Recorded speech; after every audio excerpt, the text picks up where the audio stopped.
Greetings, it is I, Dreadscape Gaming. How are all of you doing today, Dread Knights? On this Monday, October 20th, 2023, or 2025, not 2023. I was looking at a clock on something else.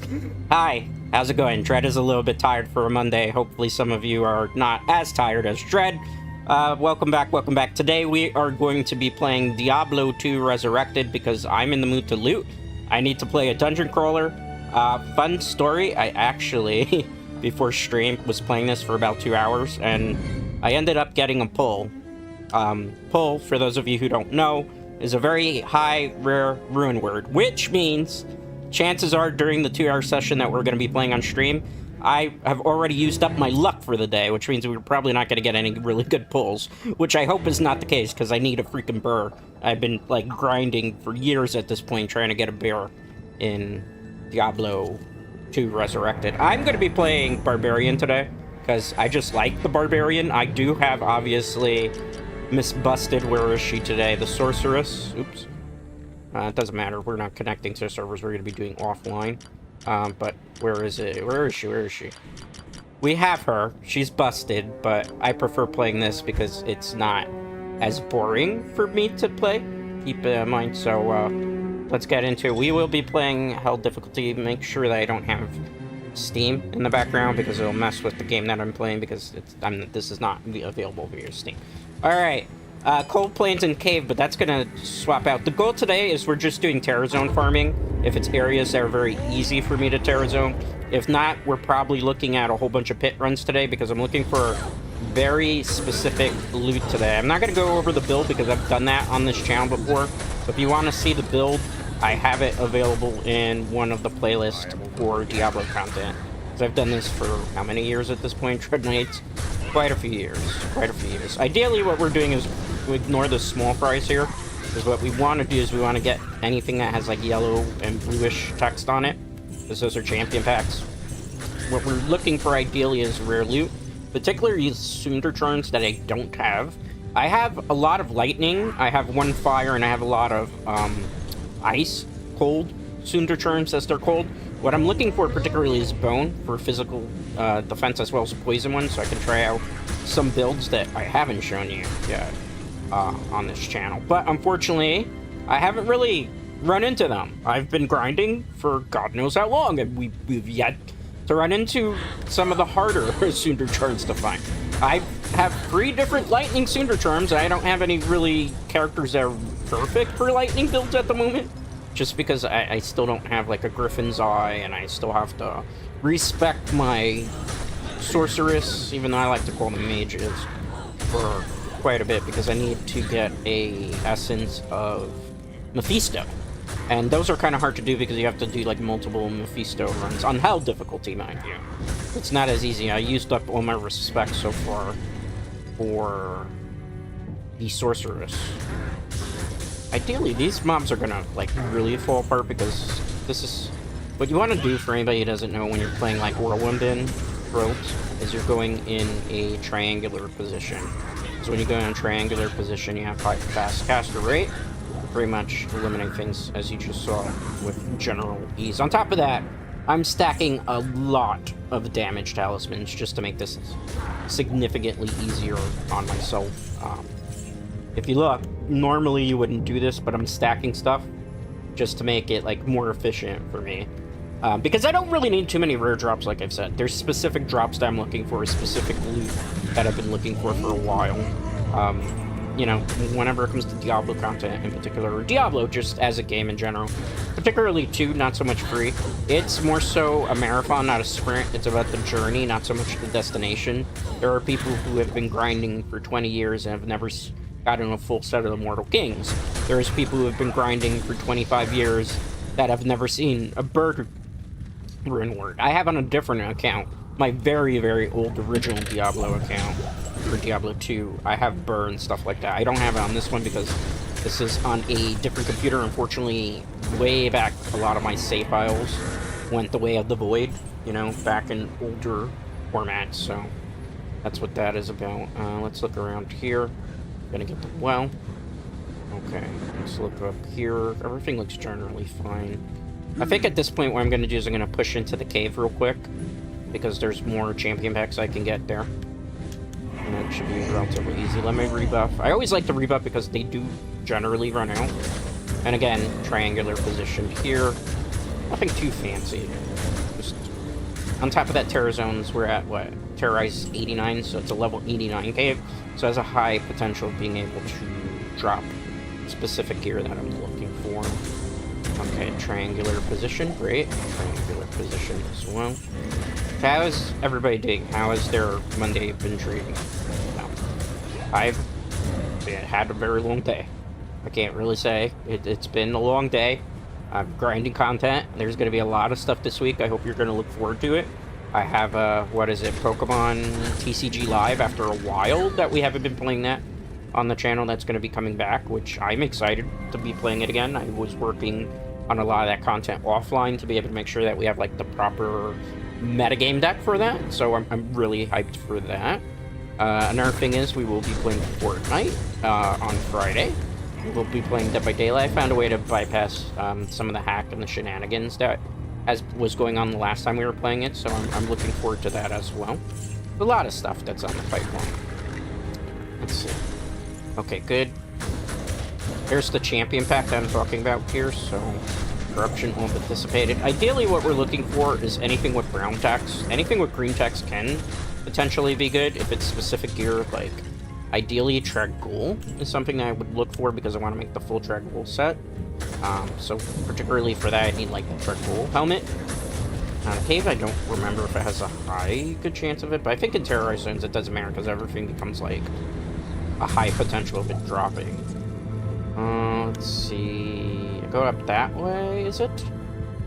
Don't remember. I think it's the cave usually ends in the backward side. So we're gonna go backward here, down this way, and see. You guys can hear the game, correct? Yes? Can you hear the game? Let me see. Because I might have forgot to put the game audio on. And if that's the case, I apologize. Because usually I have people there. No, I was worried about that. That's always something when I'm streaming that I'm always concerned about how audio quality looks, how video quality looks, how I sound, how the game sounds. Cold Plains is dissipated. Forgotten Tower. Forgotten Tower is such a terrible terror zone. We'll do it, though. We'll do it. We're not gonna wuss out. We take care of these guys. They're still partially terrorized, maybe? And we could still get potentially something to drop, but it's not gonna be level 89 now. That's the one thing I hate about terror zones. They reset after a while, and then you just gotta kind of roll with the punches, you know. But I'll do this area anyway, because this is a chance for something to drop, just not something amazing.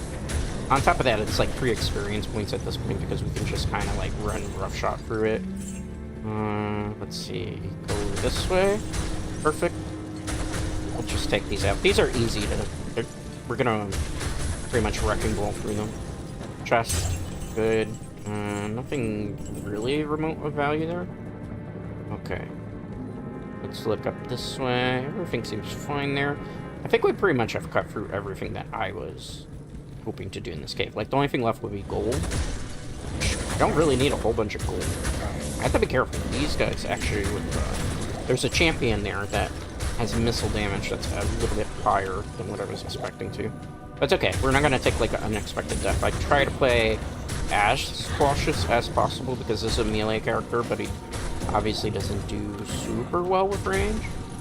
Okay, sweet. That's basically everything we can do here. What we're gonna do... Oop, I'm gonna go to the rogue encampment. Okay. From here... I gotta find... Oh, it's the Forgotten Tower, so we could do Terrorize Countess. Terrorize Countess is an interesting thing to go against, that's fine. Forgotten Tower. Even though, ideally, when I do Countess runs, I prefer to do it with the Sorcerers, but I'm not gonna switch. I don't want to play Sorcerers today. It's something I'm not really interested in. I play too much Sorceress as it is. After a while, you just want to play different play styles, even if they're not considered the most metagame. Because if not, it's just boring. Because then I just play, like, Assassin with the martial artist techniques, obviously, with the new rune word that they gave it. Alright. I think we can kind of avoid some of these guys, but I'm gonna have to take some of them out, at least in the front. A circlet. What could it be? I wasn't expecting to see that. Probably gonna be a low-level drop. Maybe Navi? I'll go and identify it in a second, but because these guys are going to come at us, ideally what we should do is ignore them. On top of that, it's probably better. Terrorize Countess isn't going to be too much of a threat. She's not really going to drop anything amazing. I was hoping it would be like Undariel, because Undariel runs Terrorize, give you like the meat of the potatoes of what you want. This is going to be a low-level item that I don't need. Yeah, nice. I mean, if you use Chain Lightning very early on in the game, it has a use. Okay. I can't carry. I don't want that. Get back my charms. These are things that power me up quite a bit.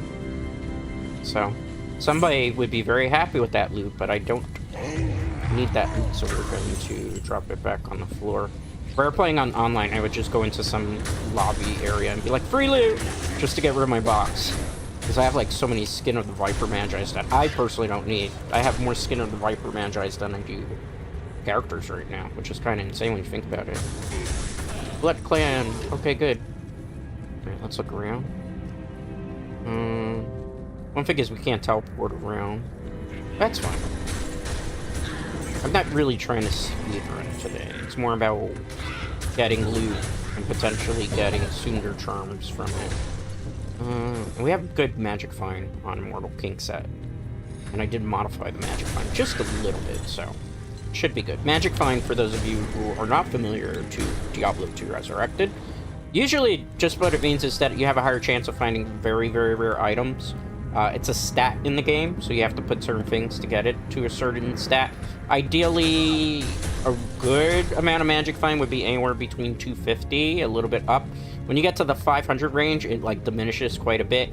On this character particularly, I have like 150, which is perfectly fine because it gives me the chance to find specific gear. I mean, the only real like 580 builds that you see with Magic Find, it's Sorceress. Always Sorceress, because they have a lot of things that they can put in. And particularly the way that you play that build. So, okay, good. Let's take care of that. Perfect.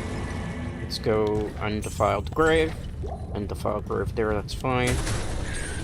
Okay, Health Shrine. I picked that up a little too early. I mean, most of these enemies cannot kill me. It's impossible for them to kill me. Grand Charm, that's a level 89 Grand Charm, so I have to pick it up. It's a level 89 because if you look up there where the Terrorize is, that's basically what it means. Ideally, if I could get something with high attack stats. Faster run walk, I don't really need that. Another character maybe would like that, but where I am in the game, I don't need something like that. That stat's kind of meaningless. We could also, if we wanted to, like, hop around. I don't like to necessarily do that, though, because again, since I'm Terra Zone farming, I want to get A, the experience points, B, I also want to be able to ignore that area, get any champion or elite packs that are here, just so I can pick them up, because it's a good opportunity to potentially get Sundar Charms. Sundar Charms can only drop from the elite packs. It doesn't look like there's really anything here. Okay, there's another champion pack, so that's going to be our target. I got a split mail. I don't know what that could be. Actually, have not seen this before. What is this? Ah, it's Berserker. Early game, very good. Where we are in late game, utterly terrible. I know it's going to be a day of looting. Okay, there's another champion pack. Let's take them out. Sun Spirit. That makes me so sad. But that's fine. I was expecting these to be amazing loot. Okay, goodbye. Let's look around. I said when we got the pull, that was probably off a stream. That was going to be probably ruin everything for me. I was so right. I was so right when I said, yeah, I got this pull. It's going to be over for us today. Okay, where's the staircase again? It's up this way if I remember correctly. Is it? I don't know. Let's hop all the way that way and find out. Oh, no, dead end. Okay. Where is the exit? Next floor. I don't remember. Unfortunately, when you're not playing, like, Sorceress where you can, like, teleport all the way, I'd have to have, like, a staff, which I'm not personally going to go gamble for staffs that I need. Kind of a waste of time, and then on top of that, the lack of charges. Let's see, that's that way. We went through here, usually, depending on the map. So it must be back that way. It's unfortunate, and that's okay. I'm not in a rush to get there. Again, it's Countess, so it's like not necessarily the best terrorized zone. I think it's that way. Yep. Okay. I get it. Haha. It's funny. I can't even get mad at that Dread Knights because what happened here is the area that we have to go to is all the way in the north. Usually they don't put them that close to the starting point, but hey, I don't. It's one of those funny things. Haha. Okay. Let's see. Cut up this way. We're gonna go through here. Elite packs again, or champion packs, depending how you consider them. We're gonna take care of this guy by potential dropping a Sunder Charm. On top of that, it's experience points, so make when we go to the next area after this higher, because ideally if we hit level 88 today, we would be doing Terra Zone 90. Ideally, I need to get this to 91. That's why also Terra Zones are also the best for XP farming, as long as you're not dumb. This is not a good rotation to do, just because these stupid things like drain my mana. I hate when they drain my mana. It's always so annoying when they drain my mana, because they have like this attack that just, you can't really see because it's shifting between enemies, but the champion is doing it. It's draining my mana. So I gotta hope that my Merc, who looks like he's about to die, I have to go back just to get him. Because he's, if you look, he's got his bar in green right now. Yes. This is not ideal. Not ideal at all. Get some of these potions. And on top of that, I don't want him to die, because it costs like 5,000 gold, which is never a great thing. Good. This one particular thing's got rough skin on it, or an aphid, so that's the problem. I'm just gonna use the gavel here, because if not, if we don't use the gavel here, it's just gonna be annoying. There we go. This is why I need a bone cinder charm, just so I can break through physical defenses like that, which is something we don't have for this particular build. Go away. Okay, there we go. Perfect. Alright, let's keep going. Buff that. This... Too many of these ghosts. I gotta get away from them. Maybe we'll just ignore them for now. Unless they're a champion pack, I really don't need to fight them. These I'll fight because they're easy experience points. Also, free gold. We can pass up free gold like that. I can't. Let's go. Look around. That's pretty decent. Go in a triangular motion here because with FCR, fast caster rate, you want to use the basically frames. So if I do a triangle, I do the most damage because it's hitting from a maximum amount of frames. Go through here. That's fine. Pick up the barrel. Didn't get anything. Let's take these guys out. It's fine. Other thing is, we'll know for the next run when we do Countess where we have to go in terms of jumping around so we can bypass a lot of little enemies. But for now, we have to actually plot the map. So that way I know exactly where I'm going. And also, we'll probably hit a level up on our way through. Almost certainly at this point. Up through here. Maybe up there. I'm trapped on something. This game is really, really dark. Obviously in story, but also actually in physical game. I think, looking at this, potentially, it's that area that we have to go to. See, like, I can't really jump too much because, look, you have to go in, like, in a straight line. So this is not, like, the best for leaping.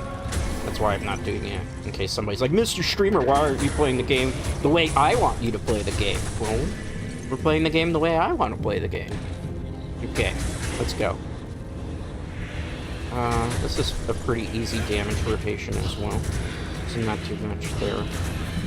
I hate these mana drains.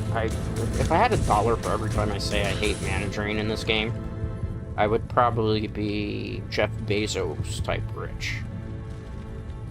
Even though I know not a lot of people like Jeff Bezos. I'm just discovering this today. Well, not today. I discovered it a couple days ago, and I was trying to figure it out. But yeah, he is kind of a greedy guy, I suppose. Did any of you hear about what happened earlier in the day? So for those of you who might have not heard the news, let's say you were trying to log into Fortnite, or you were trying to log into Rocket League, or you were trying to order McDonald's via the app, or Starbucks, or many other things. The services of all those things were down because AWS, Amazon Web Services, which host a slew of things, quite a lot of things. It's actually disturbing how many things Amazon Web Services hosts. were down. So websites were down, even the Pokemon Trainer News Club, and I know that's going to sound weird. Why was I on that earlier? Because I was setting up my Pokemon TCG, like I had to remember my password account for that, and it's linked to the Trainer News Club. So apparently Amazon Web Services went down, and just about like half the internet was not usable for quite a duration. I think it's kind of interesting because a couple days ago, YouTube was down, and then a couple days before that, I think it was Cloudflare, if I remember, if that's how you call it, was down as well. I'm assuming maybe, I don't want to like really cast blame, but I'm thinking something nefarious must be going on, because I find it a little bit weird how all these major services all of a sudden are having like server issues. It's not something that normally would happen, and if it would happen, it would be like one big service, and that's about it. But we've had YouTube, we've had Amazon, and we've had Cloudflare, all within the span of maybe 2.5 weeks. So you think maybe potentially there's some sussy cyber attacks going on all those things? I mean, when it comes to like Diablo and Blizzard, I'm not shocked about that, because like Diablo and Blizzard every week, or not so much Diablo, but Blizzard every week, their servers are constantly getting DOS'd. And like if you follow like Blizzard support, it's like, take a shot every time. Don't do this because drinking is bad for you, but it's literally take a shot how many times the Blizzard services are under DDoS attacks. Crazier. Same thing with like Dead by Daylight. But Dead by Daylight has like a hacker problem, and they've never really truly addressed it, which always like upsets me, because then I have to go through great hoops just to be able to like stream Dead by Daylight. For anybody that wasn't here the last time I did like Dead by Daylight, my server got DDoS while I was playing the game. I was playing in like custom matches because I was trying out some killers. This is a good rotation because he sees a lot of champion packs. As long as they don't drain my mana, I should be particularly okay here. In theory. Okay, let's go. Take this. Oh, these little guys are gonna sneak up on me. But yeah, so that happened to me, and that was kind of fun, which goes to show you Dead by Daylight behavior, and I think like Blizzard have some of the worst like online services when it comes, because they're always getting under attack for something. And it's not like a dig on the games themselves, but like the developers with always the most amount of money always have like the most issues with their servers. I don't understand that. Take Epic Games for example. Epic Games with Fortnite, how many times do you ever hear of Fortnite going down? Maybe when like the start of the season and the servers get like super overloaded, because you know you have like 1 million people streaming the game and you have millions of people trying to like get their first Victory Royale umbrella. Speaking of which, I got my Victory Royale umbrella for this season that I really didn't care too much for. I had to go back to play Fortnitemares. That's why we're gonna do it hopefully on Friday of this week. Just because I want to earn the skin, but I'm like stacking Supercharge XP so I don't have to like grind 15 levels the long way, because that would get boring on top of that, because there'll be like more mission objectives when I do that. So like if there's more like challenges, as they're called, it makes it easier to level up. So what you're supposed to do is you stack all your Supercharge XP, and then you do that. Is this the way? Level 5, yes. Okay, great. Buff here as well. Look around. Nothing there. Let's take out the barrels just to get out of the way. Sometimes people get like a rare rune word to drop from it. You'd be shocked. I got my pull earlier off stream from what's it called again? Travisal? So the place where you fight like the Dark Council. Let's look here. That's locked, so I can't go there. That's gonna give me crap, which is fine. Not everything can be amazing loot. Let's look through here. Okay. If we're lucky, maybe Terrorize Countess will give us a decent drop. In theory, we need a great drop from her.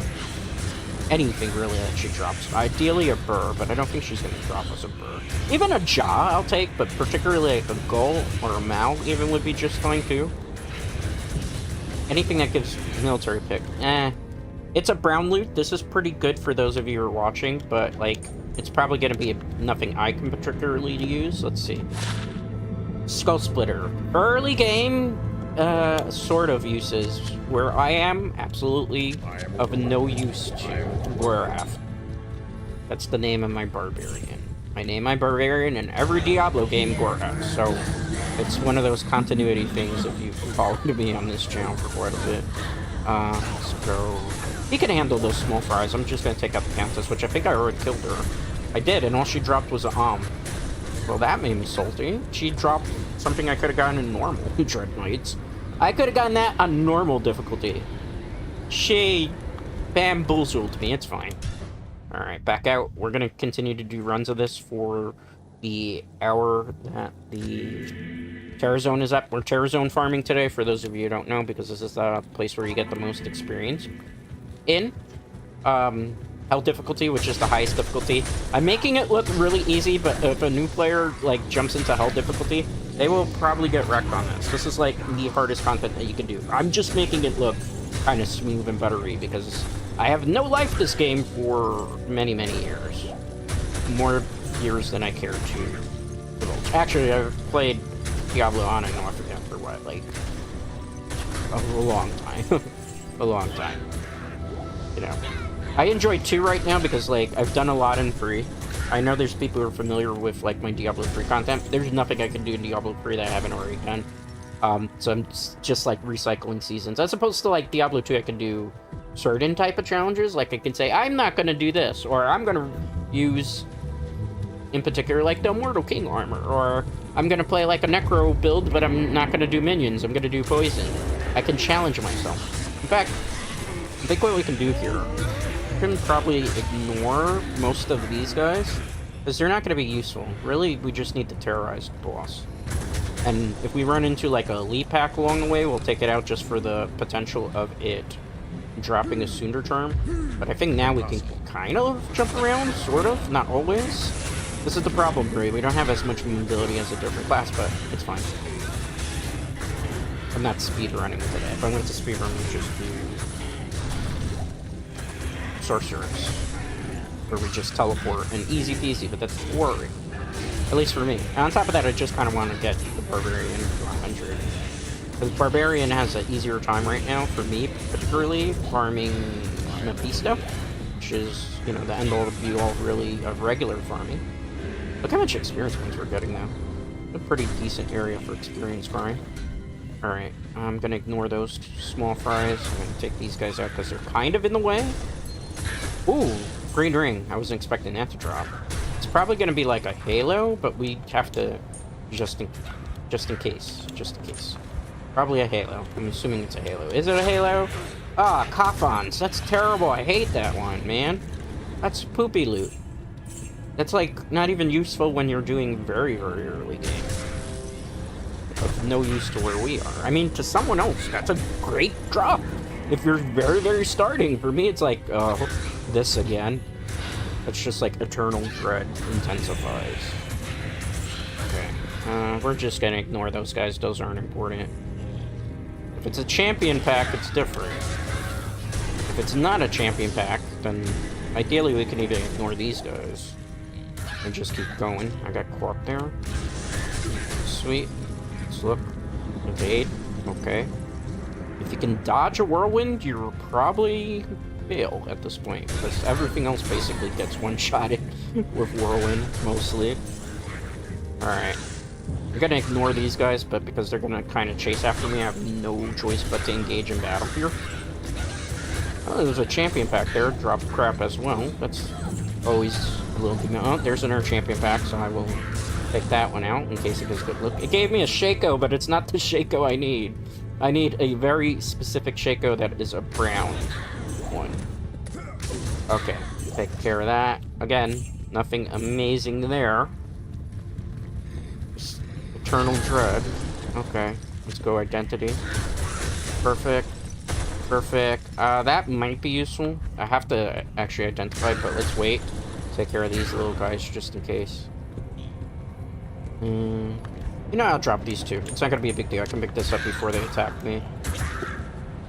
Oh, it's a force slaughter. Oh. We gotta go back to base. Where's the portal not opening? Okay. Gotta go back to base. I need to drop this in my inventory. I have so many of these Skin of the Viper Magi's, it's not even funny. 1, 2... I think I have one in here, too. Yeah, I'm just gonna get rid of one. Somebody that really needs this loot is crying right now, but I'm sorry. I need this. Here, that's 4. Ooh, that's free. That's a hot as? Ooh, interesting. What is this? I already need that. I have many of that. It's fine. Somebody else is crying right now because they're like, I need that skin of the Viper Magi. What are you doing? I'm sorry. I'm so sorry. Okay, let's go. Debuff here. We'll run from here. Take these guys out. Surprised we haven't seen really more Ruin Words at this point. Totem Mask, I don't really need that. Let's take these guys out. Get some experience points while we're at it, Dread Knight. So Unsteady wins the race here. Okay, good. Let's get 54 on the gold. Let's look around. Alright, so I'm gonna go through here. Again, triangular motion, but mana drain I really hate. Okay, good. Put them out. Nice. Take the War Rack just in case it drops something amazing, which it's probably not going to. It's very rare that you see like an amazing brown drop from that. It can happen, just a very low chance. There's a higher chance Dread gets married than finding rare loot off a rack. Okay, let's take that. This is weird because I have to go over this way. Ignore it. We just jumped through the fire like a barbarian. Alright, this is 5. Rebuff there, just for the sake of argument, and take out the barrels. There's going to be a lot of enemies coming at me. I don't want these to bunch up when I go to fight the Countess, so I'm just going to... Oh, mana drain. I love the mana drain, said no one ever. Alright, let's just do this the old-fashioned way. And we'll just bonk them on the head. Okay, sweet. Good. Sweet. Oh, no. Come on, dude. My minion is not doing too great here. Hassan! I need you to do Hassan Chop or something, man. Come on, bro. You're taking, like, too many hits. You're tanking him. God bless you, but... Oh, goodness. Hassan, you're killing me. Hassan, what are you doing? Let me go get some potions and stuff. He made me waste resources and valuable time in grinding. Always a pet peeve of mine, Dread Knight. Okay. Let's go back in. And from here, what we're going to do... I might have to ignore these. Okay, never mind. We dropped it. Large Charm. Since this is a level 89 area, I have to, just to see if it's something of value. Somebody who needs life. That would be great. I don't have any space for that, though. So let's pick back up ours. Make sure they're the right ones. They are. I am overburdened. Okay. Let's just keep pushing in, and we'll go fight the Countess. Which way is it again? Up and around. Rebuff. Let's look through. Take the gold. Oh, that is a lot of enemies all bunched up. That's a high-density area. She died already? I barely touched her, man. And she's still giving us crap loot. Come on, Countess. You are literally a terrorized Countess. You should be dropping way better gear than this. This feels like a waste at this point, farming you outside for the experience. Hey, are you gonna kill this mana-draining bird thing there? Okay. About to say, you know. Just saying. Just saying. Okay. Back out. Back in. Could be we're just way too powerful, too. Like, I kind of underestimate this build quite a bit because it's not, like, necessarily the metagame. But, like, where we are, it's stacking a lot of power. You know that saying from Nintendo way back in the day? I don't know how many of you have ever seen the commercial to the Power Glove. Now we're playing with power. It's literally what we're doing right now. And we're brute forcing everything, you know? Caveman method is always right, apparently. Let's cut up this way. I'm gonna ignore this because I'm tired of getting mana drained. We've been mana drained way too much. We'll go up this way. That's a champion pack, so I have to fight it, just for the fact that it could be drop a Sundar Charm. There's a lot of champions. Okay, that's great. That's actually a good champion pack to fight. Still nothing of amazing value there, unfortunately. Good. Look around. Take out those enemies as well. We'll go in a triangular position again. Sweet. Let's look through. That's pretty good damage rotation as well. Looking around. Oh, I got poked in the face with a stick. That's fine. I said I wasn't gonna fight these small fries, and what did I do, Dreadknights? I did exactly what I said I wasn't gonna do. Okay. Pick these guys out. And look for the next champion pack while I make my way to the exit gate.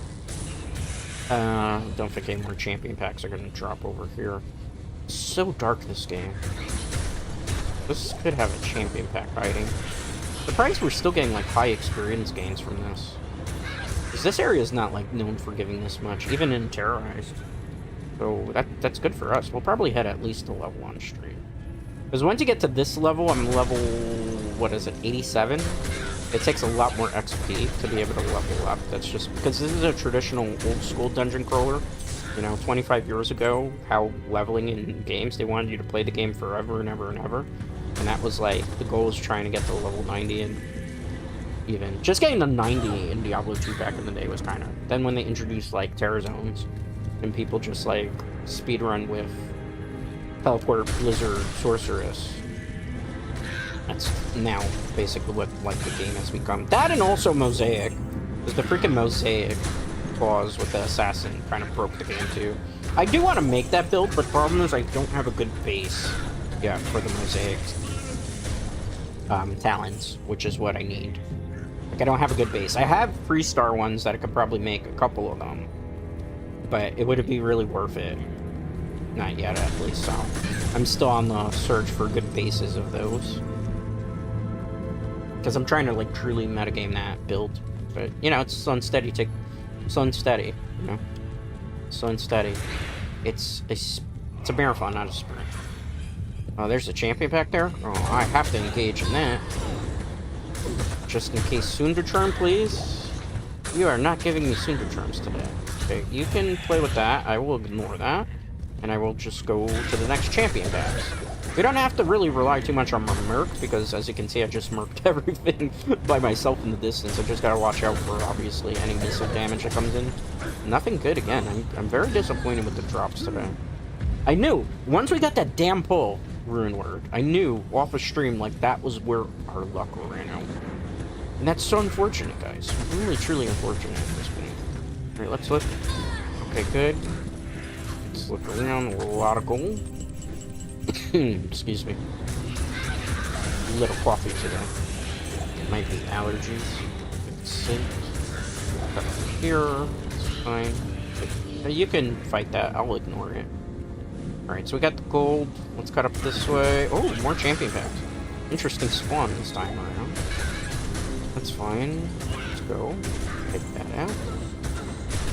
Okay, good damage there. Good damage. Gold, gold, gold. Let's see. Cut through here. And we'll go up and around. There's going to be some enemies that will try to contest us, but they're small fries. We can deal with them. That's pretty easy to do. Let me take out the countess. Look how fast she's going to drop here. Like, it's really just way too easy. Unless she has a modifier today. Would she have, like, extra hit damage? Oh, we got an EO. I mean, it's a better rune word than what we had before Dread Knights, but it's not... You know, EOs are okay because you can make them into better stuff. What is this? We're gonna get rid of this so I can pick up the EO. Not to be confused with EO Sky from WWE. This is the rune word. This, when you combine a couple, make a better rune word. I gotta remember the crafting recipe for that. Is this an open chest I can open? Let's see. I am overburdened. This chest isn't even interacting. That's quite unfortunate, but that's okay. Oh, Grand Charm drop. Okay, we'll have to identify that as well. Just in case, because it's a level 91 Grand Charm. It could be particularly good. 9? Are you kidding? Are you kidding? Why are we giving me crap loot? Why are we giving me crap loot, guys? I'm upset. I'm very upset by that. Okay, good. We're in green. There's not going to be too much of this Terror Zone. Oops. Nope. We're not doing my mule. Mule character, basically, in this game, is a character that you make just to hold, like, extra gear. Because it has, like, an extra tab slot. Back to the Black Marsh. I mean, it's a Hell Countess that's terrorized, and she has yet to drop a high rune word. That is disturbing. Very disturbing. Supposed to show you the drop rates in this game. I'm not complaining about it. I understand that it is the way it is. That is how Diablo has always worked. going the wrong way, that's fine. I'll take these enemies out for the free XP. It's a lot of free XP there. Why not? I mean, might as well make the most of this little run that we did for no reason. Okay, town portal. Don't need any. We make gold also. No, I'm rich in this game. And if you're rich in this game, well, you're not technically rich at life, but it's something. I was wondering, guys, I have a question for those of you who are in chat, hanging out and chilling. What do you consider playing video games a skill? Because I saw an interesting debate a while back where somebody was saying that video games does not take any skills whatsoever to do, and that being good at video games is not a skill whatsoever. Now, I would beg to disagree, because playing video games, particularly hard ones, is all about hand and eye coordination. Even something as simplistic as it looks like Fortnite takes a lot of hand and eye coordination, fast reflexes, troubleshoot, trial and error, being able to keep calm in stressful situations that do happen in video games. So I was wondering, it's a Amru and I feel insulted by that, if everybody in chat felt the same way as me, that it actually does take a certain level of skill, both from a mental perspective as well as a mechanical perspective, because whether you're playing on a controller, whether you're playing on a mouse and keyboard, you require perfect synchronicity, right? To be able to, you know, perform in a video game at a very high level, or at least a very competitive level, you know, with that thing. So I think there's a level of skill, because, like, you could give somebody to play Fortnite, for example, right? And not two people are not going to be able to play Fortnite the same way. There's obviously somebody that's going to be able to do extremely well, that will catch on to the mechanics, that'll have a fast reaction time that's necessary for Fortnite, and be able to have, like, a very cool head prevail. And then you'll have somebody that will, I don't know, you know, get, like, very overwhelmed by it, because Fortnite is an incredibly overwhelming game. And so I would say even something like that does take a certain level of skill, you know? I know some people who probably don't play video games would feel like that's not necessarily the case, and that that's not really a great skill, and all these things, and like, oh, well, maybe you should know how to build a house, or build a farm, or, you know, paint something and stuff. But I think it takes a mechanical skill, just like streaming. Streaming, some people say, like, streaming requires, like, no skill, and all you do is, like, act on the camera and stuff, but no. You have to play the video game, you have to be able to commentate, you have to keep a conversation going, even when maybe there's nobody there, and that's not necessarily a very easy skill to have, but it was interesting. It's always interesting. I find fascinating opinions when it comes to video games.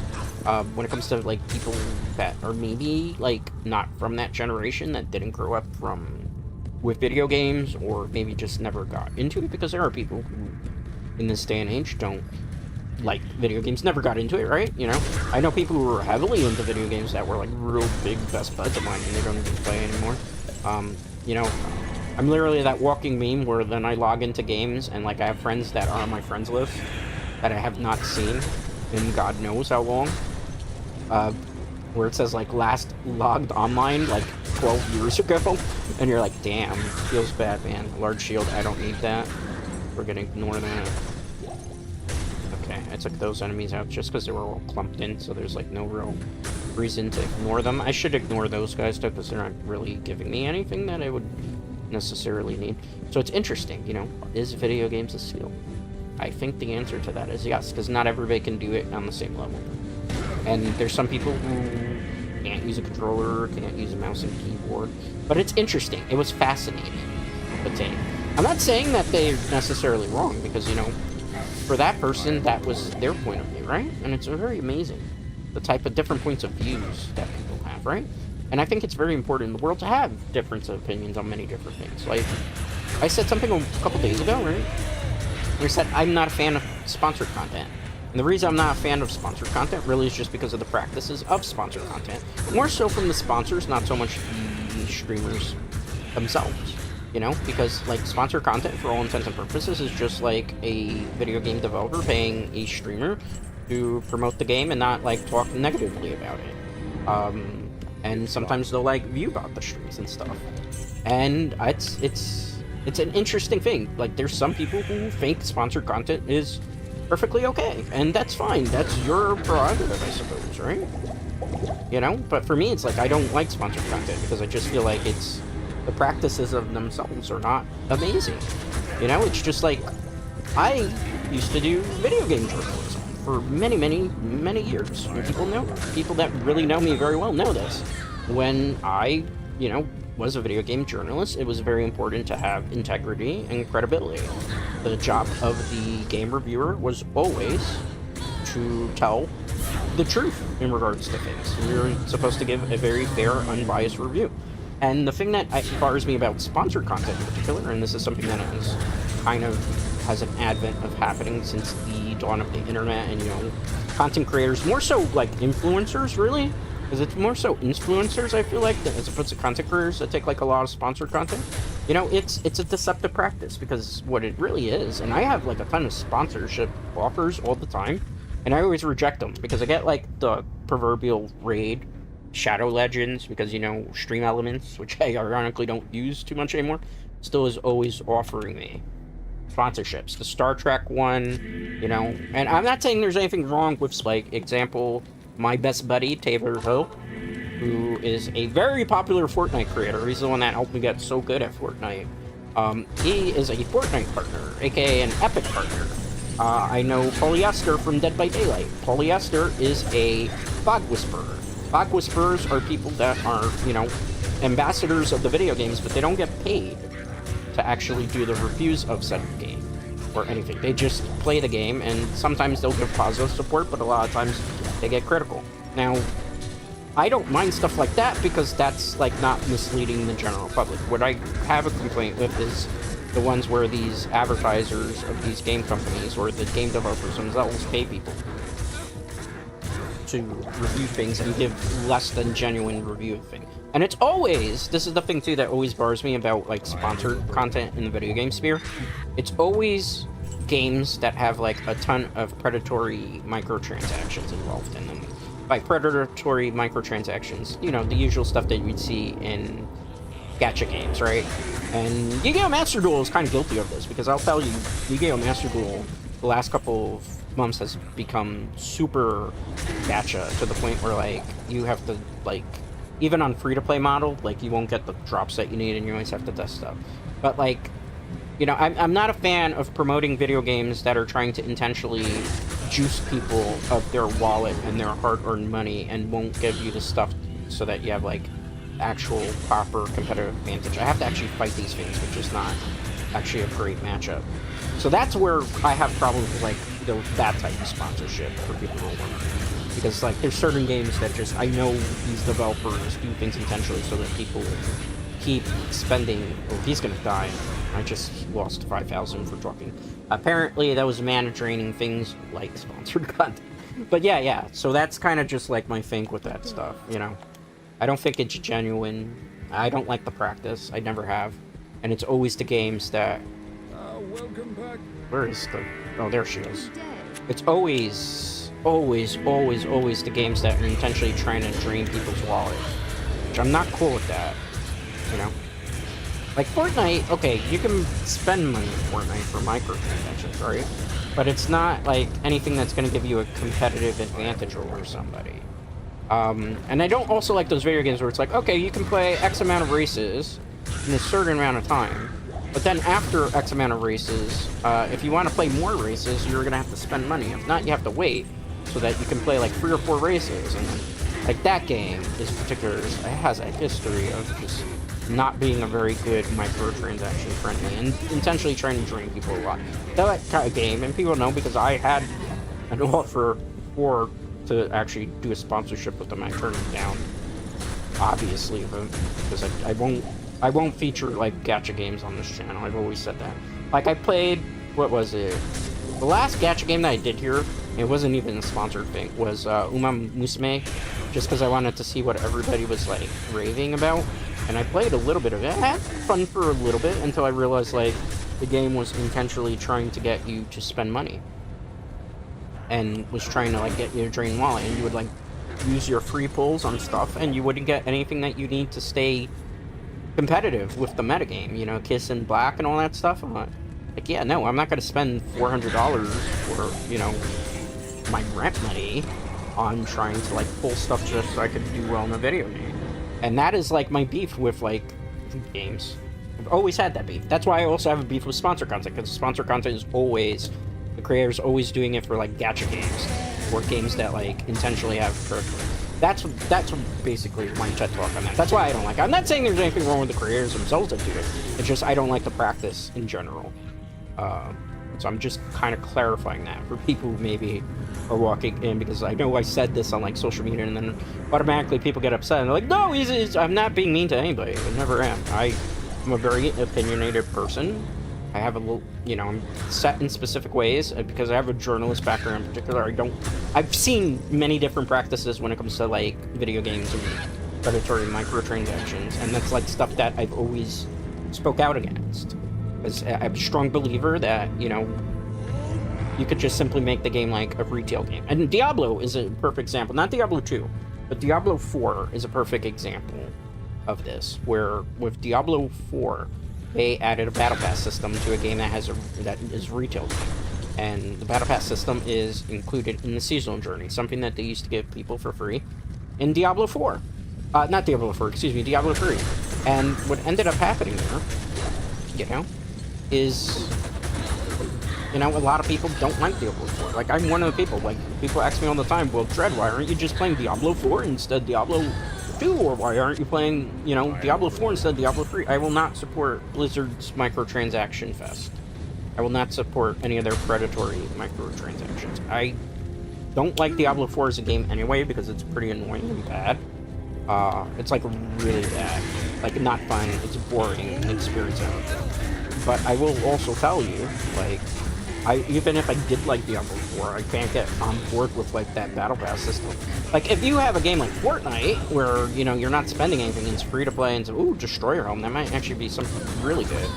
I'm hoping it's something good. Oh, let's, I just spinned my way into this, so I gotta take these enemies out. See, this is why you do terror zones. We actually got a really great drop that's probably something I've never seen in this game. You know, that's why I said marathon, not a sprint, right? But that's just, you know, how I feel like most games. Like, if it's a free-to-play game and it has a battle pass, and it's not going to give you any sort of competitive edge, fine. Sure. Why not? That's okay, I suppose. If you want to spend your money that way, okay, you. But if it's a game where it's like, you know, it's going to give you competitive advantage, or it's going to lock you out of playing the game for X amount of time unless you open your wallet, no. I can't get behind stuff like that. Ooh. Game in Horn's Edge. Oh, this would be good. This is actually good, not for this build. This is actually great. This is, like, kind of really, really good for a different type of barbarian build. So, we did get a good item today during terraforming. I'll leave that there. I'll go pick up those. We're making good strides, Good loot. That's the first good loot of the day. Apparently, the Diablo gods liked my little TED talk on microtransactions, and I don't like certain ones, but certain ones are okay. But yeah, Diablo 4, you know, Battle Pass, paid stuff, paid cosmetics. The Berserk thing in particular pissed me off quite a bit, because, you know, there was a Berserk, which is the anime people know, and they had an event in the game. Wow, she exploded, and she's still dropping crap rune words, man. Why are you doing this, Countess? Why, Countess? Look at this. All these rune words that you see here, outside of, like, the if, are stuff that you can get on very low game. Very, very low game. So why? Like, easy, low difficulty settings there, man. It's disappointing. But we got a good helm, so I'm not going to complain about that. You know? So there's that, you know? And I was just thinking about that, too, you know?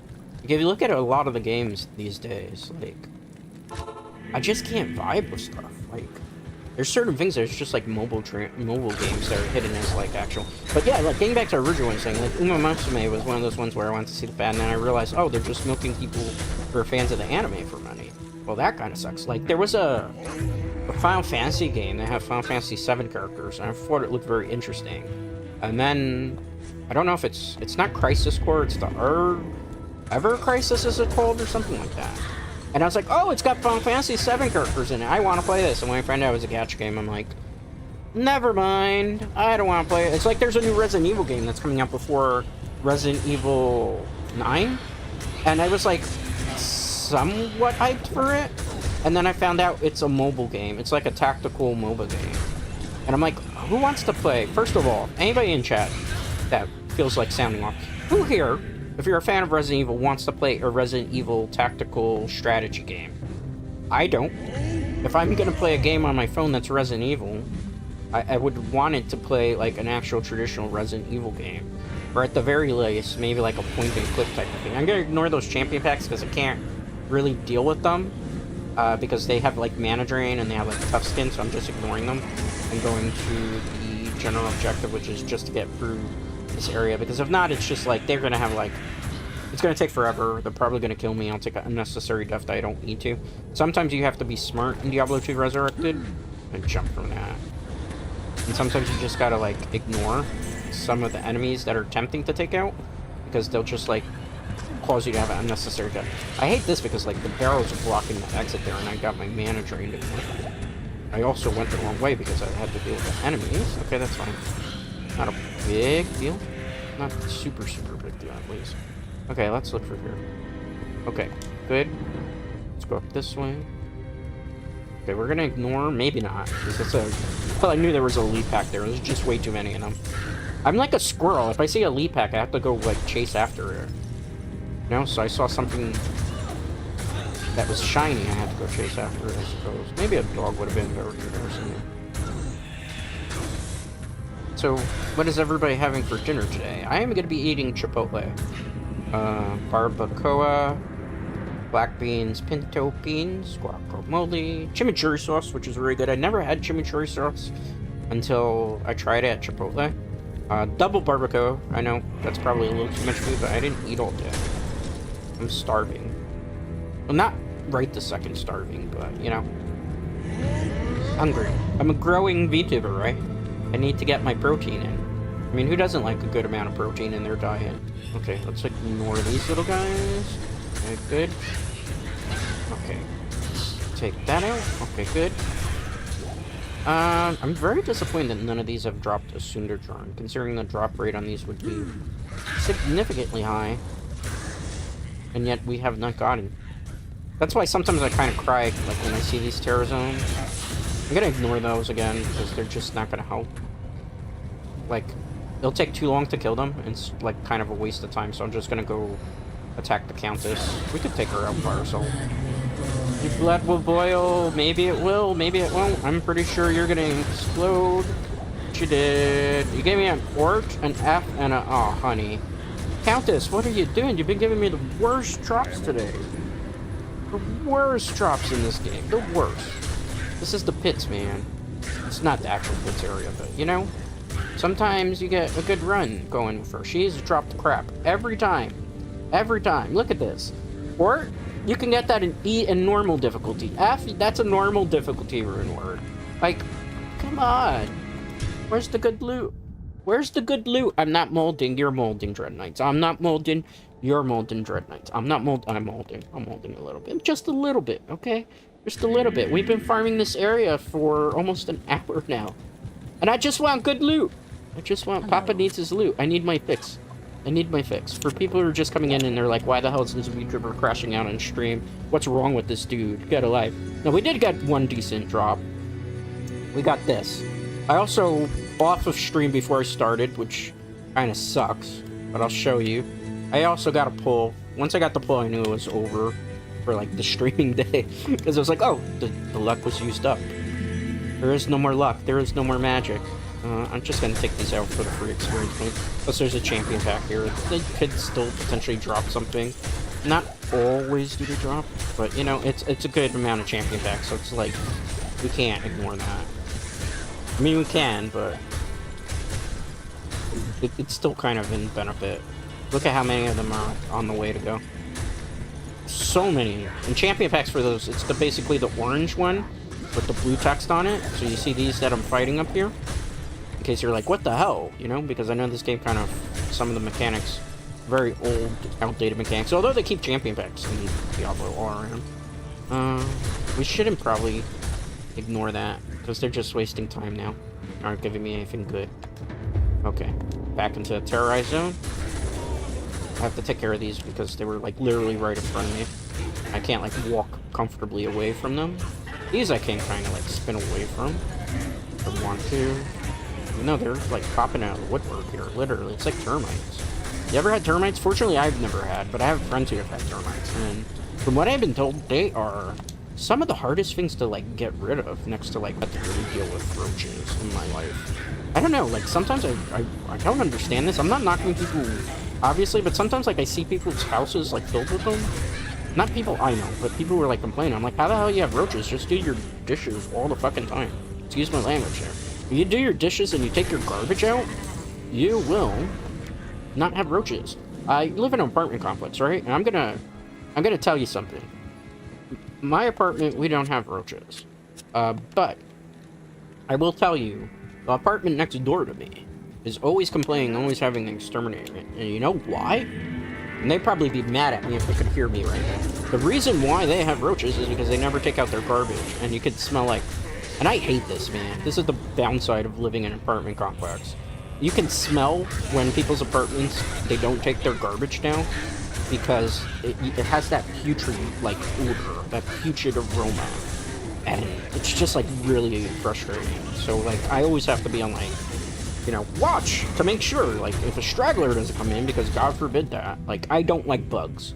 I really, really don't like bugs. I don't know anybody who really likes bugs unless you like to eat bugs, and in that case, you probably like seafood as well, but it's a whole other topic. If you know, you know. But yeah, you know, so it's like, I don't understand. It's like the same thing, like when, I can understand when sometimes people have mice, because, you know, mice are a little bit harder to deal with. And then again, I rarely ever have seen mice. Because again, if you don't store your garbage, you don't have these problems. That's why it's like, I don't understand sometimes, man. Like, some of the stuff that I see, I have friends who can then complain like they have roaches or they have mice. Or I know people that, like, I know a friend who has a raccoon. They have, like, an actual raccoon problem where they can't seem to get rid of the raccoons going into the garbage in their back area, and they're constantly having to deal with the raccoons. And you know, raccoons can be pretty annoying. On top of that, there's, here in New York City, that's where I live, for people who don't know, there is, like, a raccoon problem where they're vaccinating the raccoons. This is a true story. I'm not making this up. I'm not being silly when I tell this story. They are vaccinating the raccoons for rabies, because what's happening is...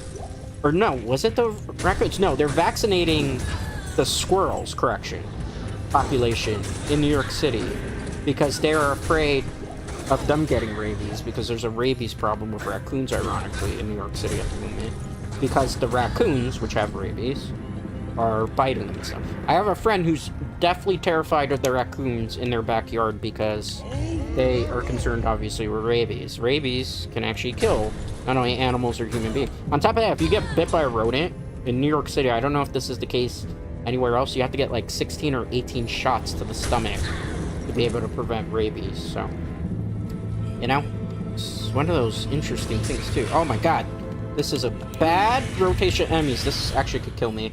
So I'm going to cower in fear. This is what I get talking about rabies. Those spirits there got rabies right now. Okay. You know, let's go in here. Okay, sweet. Perfect. But yeah, you know, it's just kind of crazy, man. On top of that, like, there's some other stuff too that's been interesting. You know, here in New York City also, this is why also it's like very important to take down your garbage now. We do something which is called compost. So we do composting. So for those of you who maybe don't know composting is basically where you take, like, your leftover food, your leftover napkins, your leftover, I guess if you have trees, tree branches, your leftover, just about anything that can be, like, decomposed. And you basically put them into its own separate bag and they're going to get, like, sent to compost.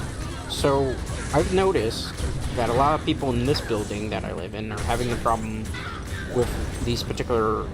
An EO, okay, I guess that's okay, but technically it should be dropping higher runes.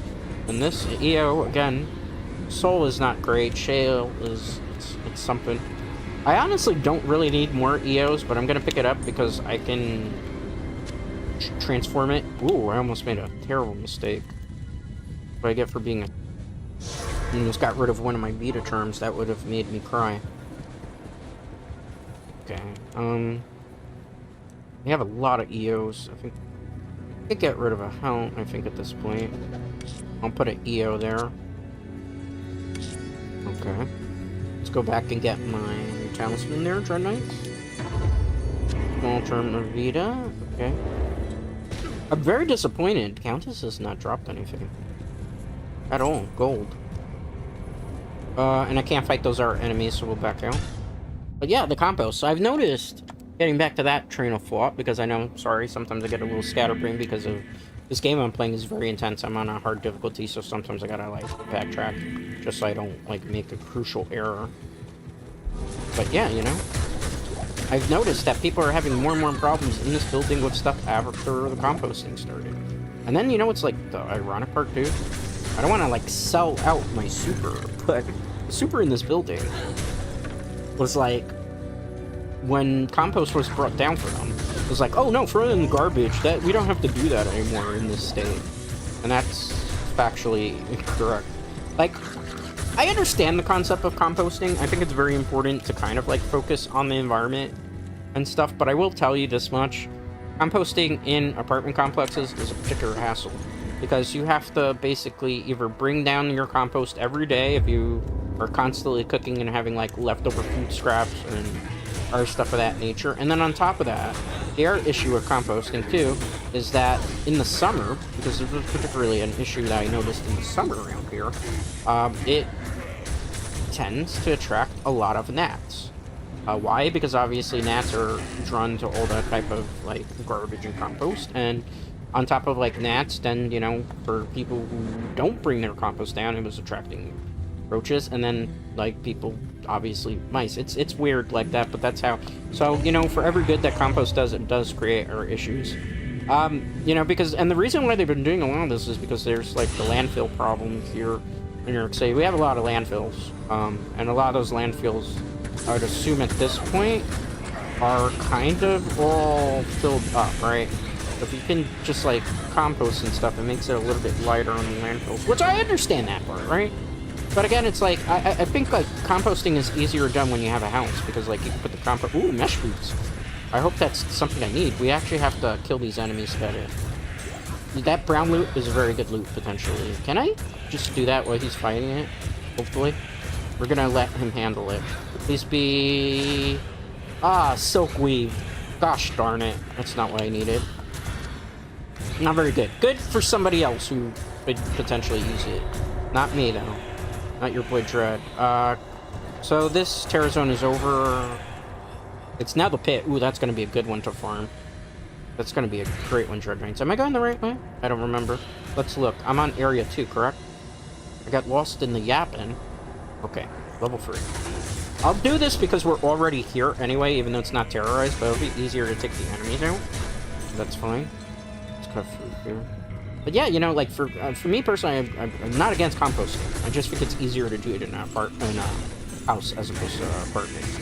Dread, you know, he is an apartment dude. I don't live in a house, so it's complicated. It's complicated to do that type of stuff. I've always made the joke on stream. I literally live in Harry Potter's closet. Like, if you've ever seen Harry Potter, I'm literally the Harry Potter meme, where you see him living in a closet with very little space. That's basically, you know, I've never, you know, and then because I'm a city kid, I guess you could say, I grew up in the city. I've never really lived in a house. I've never had that rural life. It seems nice. I have friends who live in the Midwest. One friend in particular, she's always showing me pictures of, like, the Midwest. I can't say exactly where, and it's, like, so cool, some of the stuff that I see. Like, because, like, she's showing me, like, deers in her backyard. I'm like, you have deers in your backyard? I wish I had deers in my backyard. And she shows all the snow. Like, here in New York City, we haven't seen snow in a while. And here's something really stupid that people are going to learn about me. I love the snow. My sister hates the snow. I love the snow. My sister's a summer kid. I mean, she was born in the summer. I'm born in the fall. Obviously, I'm going to like the winter and the cold weather. You know, that's just kind of the way it goes. But, you know, so I like snowy stuff and stuff. So when I see my friend posting pictures of, like, how their winter was, I get jealous. A little bit jealous, because I'm like, man, I want that. I wouldn't mind, like, living in an area where there's deers in the backyard and you go out and there's forest. and you go out and there's trees, or, you know, that looks kind of cool. I mean, I've always wanted to live in the mountains. That's kind of my aspiration, but, you know, backyard with deers looks kind of cool too, you know? I don't know if it's true that, like, Midwestern life is more chill and laid back, though, because I have a friend, and they're always going on about, too. This is the same friend that shows me, like, the pictures of the backyard and stuff. That's always going on about Culvers. Now, here's the thing. I've never had Culvers. We don't have them on the East Coast. And anytime that I've been over to the Midwest, which isn't too much that I've been over to the Midwest. The last time was, like, when I had to pass through California. I've been, like, stopped by, but not, like, you know, spent time there. It was more like a layover. I've heard about Culvers. I don't know what it is because I've never had it. I've seen pictures of it. People swear by this thing, and I'm like, well, what is this amazing food? Is it like the equivalent of, like, Chick-fil-A? Don't cancel me if you have a beef with it. I gotta use them as an example. You know, so I'm like, what is this? What is this Culvers? And then there's, like, this coffee place that my friend talks about all the time, too. I'm like, I don't have this coffee place here. You know what we have here in New York City? We have Pizza Hut, and we just got our Pizza Hut back because it was gone for a while. Ooh, it's Ariat Plateau and Pit of Archon. This is a bad terror zone. I will try this, but this might not be great for us. We might have to go farm like bosses instead. These things can do a lot of damage to us. We'll try our best, right? This is a lot of experience point. But here in New York City, we like just got our Pizza Huts back. We have a lot of Taco Bell, so if you ever want Taco Bell, that's not a problem. We just now, I'm learning, got like a Jack in the Box, which I love Jack in the Box, but it's like far from where I am. But Jack in the Box, that was such a good fast food chain. We have like Jubilee's chicken that we just got. I think I'm pronouncing that right. I've never had that. It's apparently in Times Square. I haven't had a chance to go to Times Square to check it out. Apparently, like, people rave about this chicken. Here in New York, we have, like, one Sonic, and it's not a drive-in Sonic. It's like a... I don't know if you'd call it, like, a ghost kitchen. We just started to get Buffalo Wild Wings after... Well, we had them, but we started to get ghost kitchens in Buffalo Wild Wings. Before, like, if you wanted to get Buffalo Wild Wings, you'd have to go to, like, Atlantic City Mall, which is not Atlantic City in New Jersey. Atlantic City is the avenue, and you'd have to go there. And that area used to be really, really good. And then it kind of, like, became a bad part of town to go into. I don't live in Brooklyn, just for the record. So, I'm actually in Manhattan. So, you know, it's funny because I'll tell you this, Dread Knights. Whenever I've gone, like, on trips or gone on vacation or I tell somebody, like, I'm from New York, you know what they tell me? The first thing out of their mouth is like, oh, you live in Harlem? Oh, you live in Brooklyn? And I'm like, no. And it's always funny because, like, I feel like movies and cinema and sometimes even music have stereotyped it so that it makes people think that every person who lives in New York lives in the Lower East Side, or they live in Harlem, or they live in Brooklyn. Not that there's anything wrong with living in any of those places, but it's like, I can't count how many times. Like, I can tell you a story. Years ago, many, many years ago, when I was a chibi Dread, Mama Dread took me and Sister Dread to Florida. Orlando, Florida, Magic Kingdom, that place, you know? And we got into a cab, a taxi cab, right? And, you know, taxi cabs in Florida, they're going to... the game looks a little funky, but that's not me. That's on the game's end right now. It's trying. This area is kind of a little glitchy. It'll fix itself in a second, so we'll like that. But, yeah, telling the story. We went to Disney, and we obviously took a cab to get to the hotel. And in the cab, the person obviously is making conversation. This was before Ubers. This was before, you know, this is a day and age where you have to actually call taxis. Call taxis? What do you mean there was no Lyft? What do you mean there was no Uber? Yes, for those youngins, you're probably like, what the hell? Yeah, you had to call for taxis. So the taxi driver starts making conversation with my mom. He's like, oh, so where are you from? Oh, we're from New York City. And the driver at first, like, reacts as like, oh, so you're from the Lower East Side, are you? You know, and you could kind of tell, like, the latent racism in the voice when they said that, because it was definitely a little bit latent racism. You can always kind of tell when somebody's kind of racist, but doesn't want to, like, out themselves, but they kind of do with the way they say things. And then we're like, no, we're actually from, I can't tell you where, but it's in Midtown Manhattan somewhere. In a very prominent area, very fancy-ish area. They're like, oh, I used to live there, and like his complete attitude and demeanor change, and it's kind of crazy. The reason I tell the story is it's truly crazy how sometimes something as simple as like where you live in a particular area will have people like stereotype you. Like, also, like something that's crazy to me is last names. Like, I've had people who, I can't tell you obviously my last name, but I've been stereotyped because of my last name, just because of the last name. Like, and it's funny because like at times I've gone to places, I spent some time in Irish pubs. I am not Irish, keep that in mind. That's one thing I will tell you, I'm not Irish. But I've gone to Irish pubs, and I am, for all intents and purposes, very, very white. About as white as my t-shirt on my model. So I often get mistaken for an Irish lad. On top of that, I have a name that is, very Irish. It actually is Gaelic Irish, for those of you. No, I can't really tell you what, again, even though some people already know that, because if you've been a long-time viewer of my channel, there's an Easter egg where it confirms my name on this channel, not only the first name.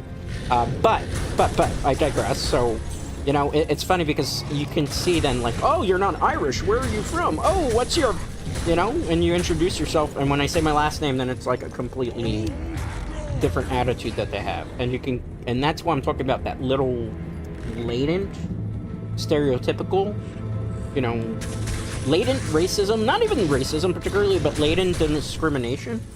And it's just kind of crazy. Like, I don't understand how we can live in the year 2025 with all the advances that we've done as a society, I would hope, in the United States, and as well as just, like, in the world in general. And we've gotten to the point now where we're going back to time period of, like, the 1960s, where people are just, like, being racist, and for dumb things, too, right? Like, people are upset because people, you know, have their lifestyles that they like to live, and, you know, like, for me, I've always been one of these people. I know this is probably gonna get some people mad in chat or not. I'm always one of those people that, like, whoever you're going to bed with, at the end of the day, is none of my business. I have friends who are transgender, I have friends who are bisexual, I have friends who are lesbian, I have friends that are, gay, and it's never been an issue for me whatsoever. It's none of my business. Love is love. You know, that's how my viewpoint on that type of stuff. I have friends, you know, who come from different walks of life. I have friends that are Japanese, I have friends that are Hispanic, I have friends that are Italian, I have friends that are Black, Jamaican, I know friends who've come from Haiti. You know, so I've always been a person, and I was raised a certain way too, where, you know, you treat everybody with the same amount of respect, you treat everybody with love. And, you know, it's sad, like, stuff like even Martin Luther King, you know, like, you look at the stuff that's going on in the world right now, and particularly in the United States, and you see, like, how things are going so backward, and it just, like, it's baffling to me, considering how long I've lived, to see, like, everything kind of regress, and the fact that there's just some people who tolerate it. Like, literally, like, tolerate it. And it's just like, I don't understand how anybody can tolerate some of this type of behavior that's going on. Like, you know? It's just like, it's, you know, it's to each their own. We can all agree to disagree, but it's just like, man, whatever happened to being nice to each other? Like, and a lot of the times, like, what people will do is they'll use, like, religion as the basis for some of the arguments that they use. But then I'll think in my head, it's like, yeah, but in a lot of these religions, it doesn't tell you to be, you know, a jerk or an asshole to somebody. You know, it tells you to treat your neighbors all the, you know, with love and respect. You know, at least some religions, I'm pretty sure most of them do. I was raised as a Catholic, but I don't practice, actually. I'm a non-practicing, in fact, I'm an atheist. But, you know, I don't practice, but I understand these things because I grew up with that way. And, you know, like, even, I don't think you even really necessarily need religion to just not be an asshole to people. You know? Just treat people the way you want to be treated, right? Treat them with respect. And if you have a problem or a difference of opinion with somebody, Dreadnights, this is the thing too. Like, if you have a difference of opinion, like, talk to people. Don't, you know, like, it's crazy sometimes. Like, people be, like, really mad at people. And they will, like, not throw shade, but they will like voice it on social media and stuff, and they won't like talk to the person that's right there. I don't understand that. I mean, we're all guilty of that, right? We've all had a bad day. We've all had times where, you know, maybe we haven't been our best. Maybe we've been upset about things. Life is stressful. We live in a world right now where, you know, things are confusing. Things are hectic. Like, you know, it's not the nicest place that we live on. Planet Earth used to be so chill. What happened? You know? So it's like, that's why I try to, you know, see things from different perspectives. That's why sometimes people are like, why aren't you mean to X and Y? Or why are you, you know, and think, like, yeah, you know. I try to be nice to everybody. I hope I try to. I try to. I'm not perfect. Nobody is, you know. I always say, I have it in one of my bios, decent human. I try to at least be a decent human. Try to, you know, if you can make somebody's day better, try to make somebody's day better. You know, because it's like that Earth saying too. And I have friends that have, you know, struggled with stuff. Many friends. You know, we're all fighting a battle that nobody ever sees, right? So that's why I always like, be kind, man. Put yourself in somebody else's shoes. Not, you know. Good evening, Arabic. Welcome to my TED Talk of trying to get people to be nice to each other. How are you doing today? We are grinding in Diablo 2. We have not run into a lot of great loot today, unfortunately. We did get one good king. I actually did streamer curse, so what ended up happening was I grinded off a stream a bit, and I got a really rare rune word. And usually in Diablo 2, when you get something super rare, you're not going to get something super rare again for like another 2 or 3 weeks, because that's just the grind game of this game. So we haven't run into a Sunder Charm, despite the fact we've been doing nothing but grinding Terra Zones, you know? But yeah, man. Like, you know, here's the thing too, why I try to be nice to people. I've told this story before, but for newcomers, you know, I appreciate everybody that's here hanging out and stuff, even lurking, you know? I grew up where I was not physically bullied, but verbally bullied growing up in school. Because I was the shortest kid in the class. Dread is not the tallest human being on the planet. And, you know, a little bit shorter than other people. So I was always, like, kind of bullied. You know, I was the small kid. I had a hairstyle that... My hair was, like, naturally poofy because of my genetics. So I didn't necessarily have an afro, but I remember, you know, it was kind of poofy. And I wore my hair, you know, generally long because of the time. If you have it, use it. Because when you get older, you're going to lose it, right? If you know, you know, right? You know, you get older, it's a fate of most men. We are going to start losing our hair either to stress or poor genetics or poor habit. You know, not poor habits, because I make it sound like a drugs or something. But no, you know, poor diets and stuff. You know? So I wore my hair, and it was nice and poofy and stuff, and people would torment me over that. They would torment me over it. I was a kid that got... I went to one elementary school, and it was great, right? And then that school closed down, and I had to go to a different, and this is Catholic high school, not high school, excuse me, Catholic school, Catholic elementary school that I had to go to, and what ended up happening was, I think we did the whole area, so I'm going to back out and do it again. What ended up happening was, like, I had to go to a different Catholic elementary school in a different neighborhood that was not where the neighborhood kids where I lived were. And they didn't go to it. So what ended up happening is when I got there, I was the outsider because I didn't live in that particular area. I wasn't one of the crew. Also, I wasn't one of those kids that, like, grew up with those kids, so to speak, because I was a kid of, you know, different, you know, I didn't go to kindergarten with them. So I started that one in 2nd grade. So from 2nd grade to all the way through 8th grade, I was basically, even though I had been there quite a while, kind of like the outsider, so you get treated like shit.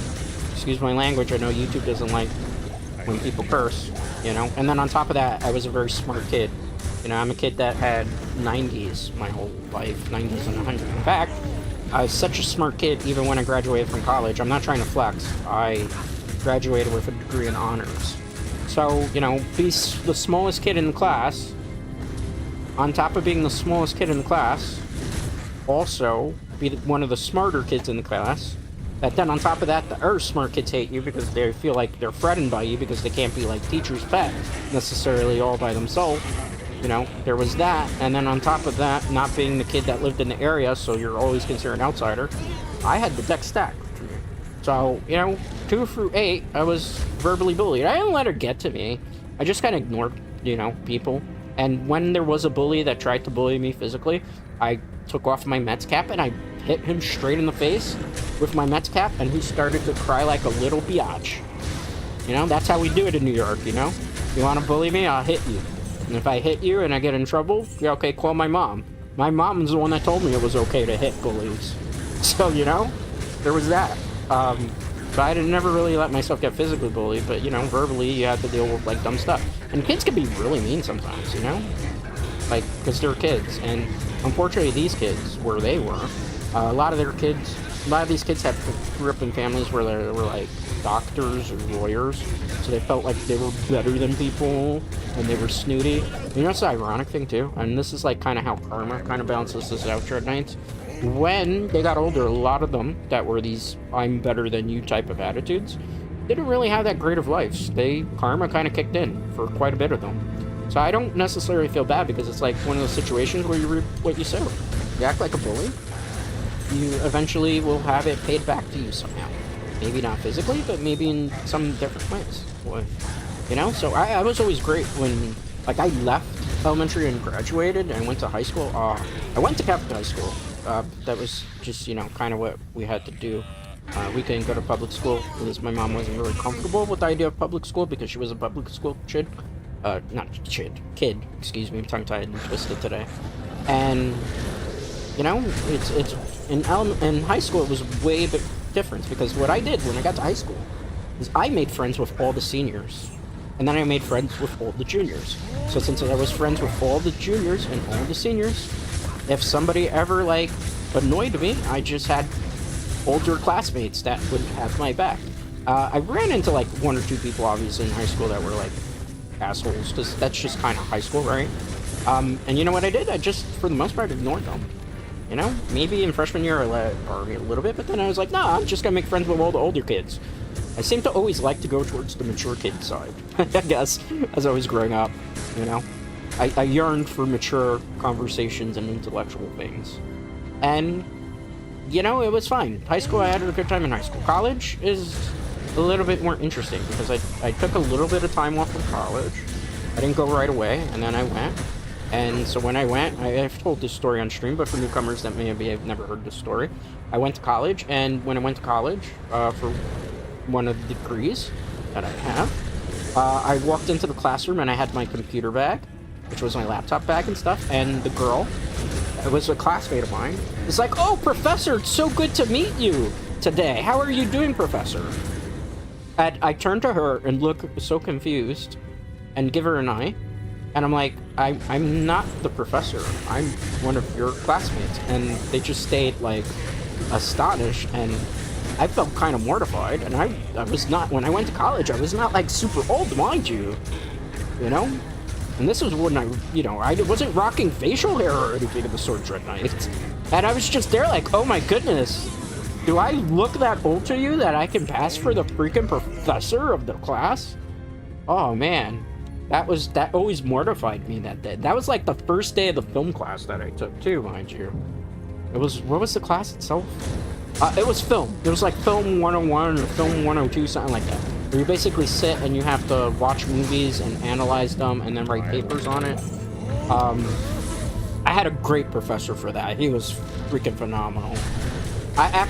This is a true story too. I'm included in that professor's book. He wrote a book about a comic book, and in his opening chapter, he name drops me because he thought that the paper I did comparing Godzilla and Pacific Rim was like phenomenal, because I did a whole paper where I compared why like Godzilla is better than Pacific Rim, and Pacific Rim is trying to be like Godzilla 54, mind you, the original Japanese one, and how like Godzilla 54 is a movie about a monster that's supposed to be anti-nuclear proliferation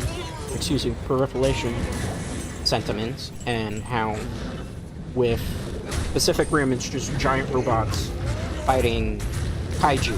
It has no soul, it has nothing. I mean, I know if you like Pacific Rim, I'm sorry. If you like Pacific Rim, I'm sorry. I'm not necessarily knocking the movie, it's just not my cup of tea.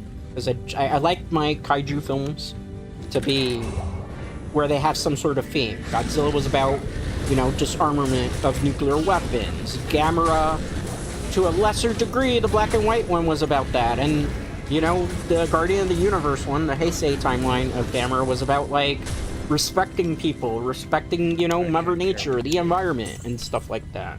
You know, Mothra, Rebirth of Mothra, it's not a good kaiju film or kaiju trilogy, but it's about, you know, respecting the environment and treating the environment well.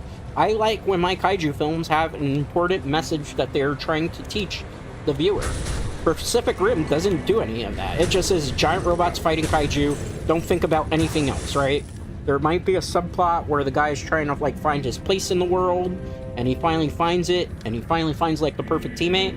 But that's, like, not good, because, like, the monsters themselves have, like, no actual value to them. At least in my opinion.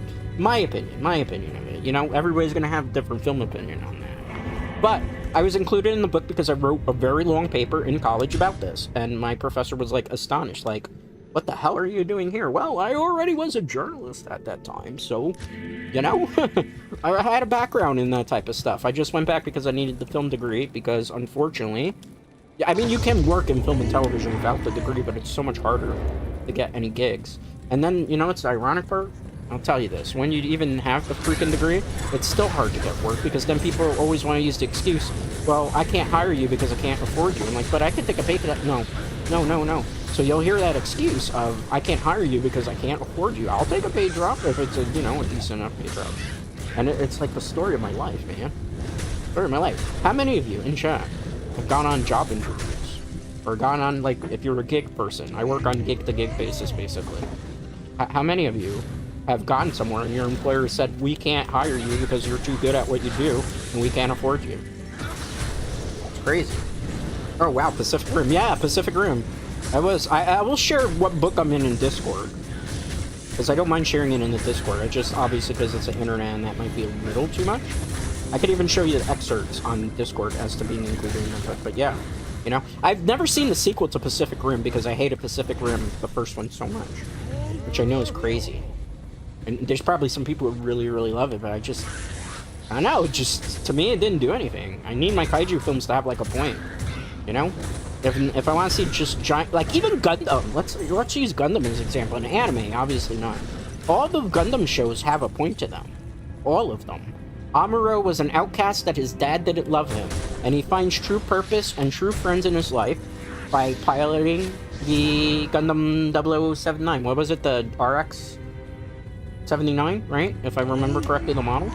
And he finds his place in society, in the world, and he finds friends. He's no longer lonely at the end of it because of that, you know? Gundam Zeta, I forgot the name of the character. You know what? Again, he was a wayward spirit, and he didn't really find his place in the world, and he finds it by teaming up with people to stop, like, the rebellion. Char, as much as I don't hate Char, okay?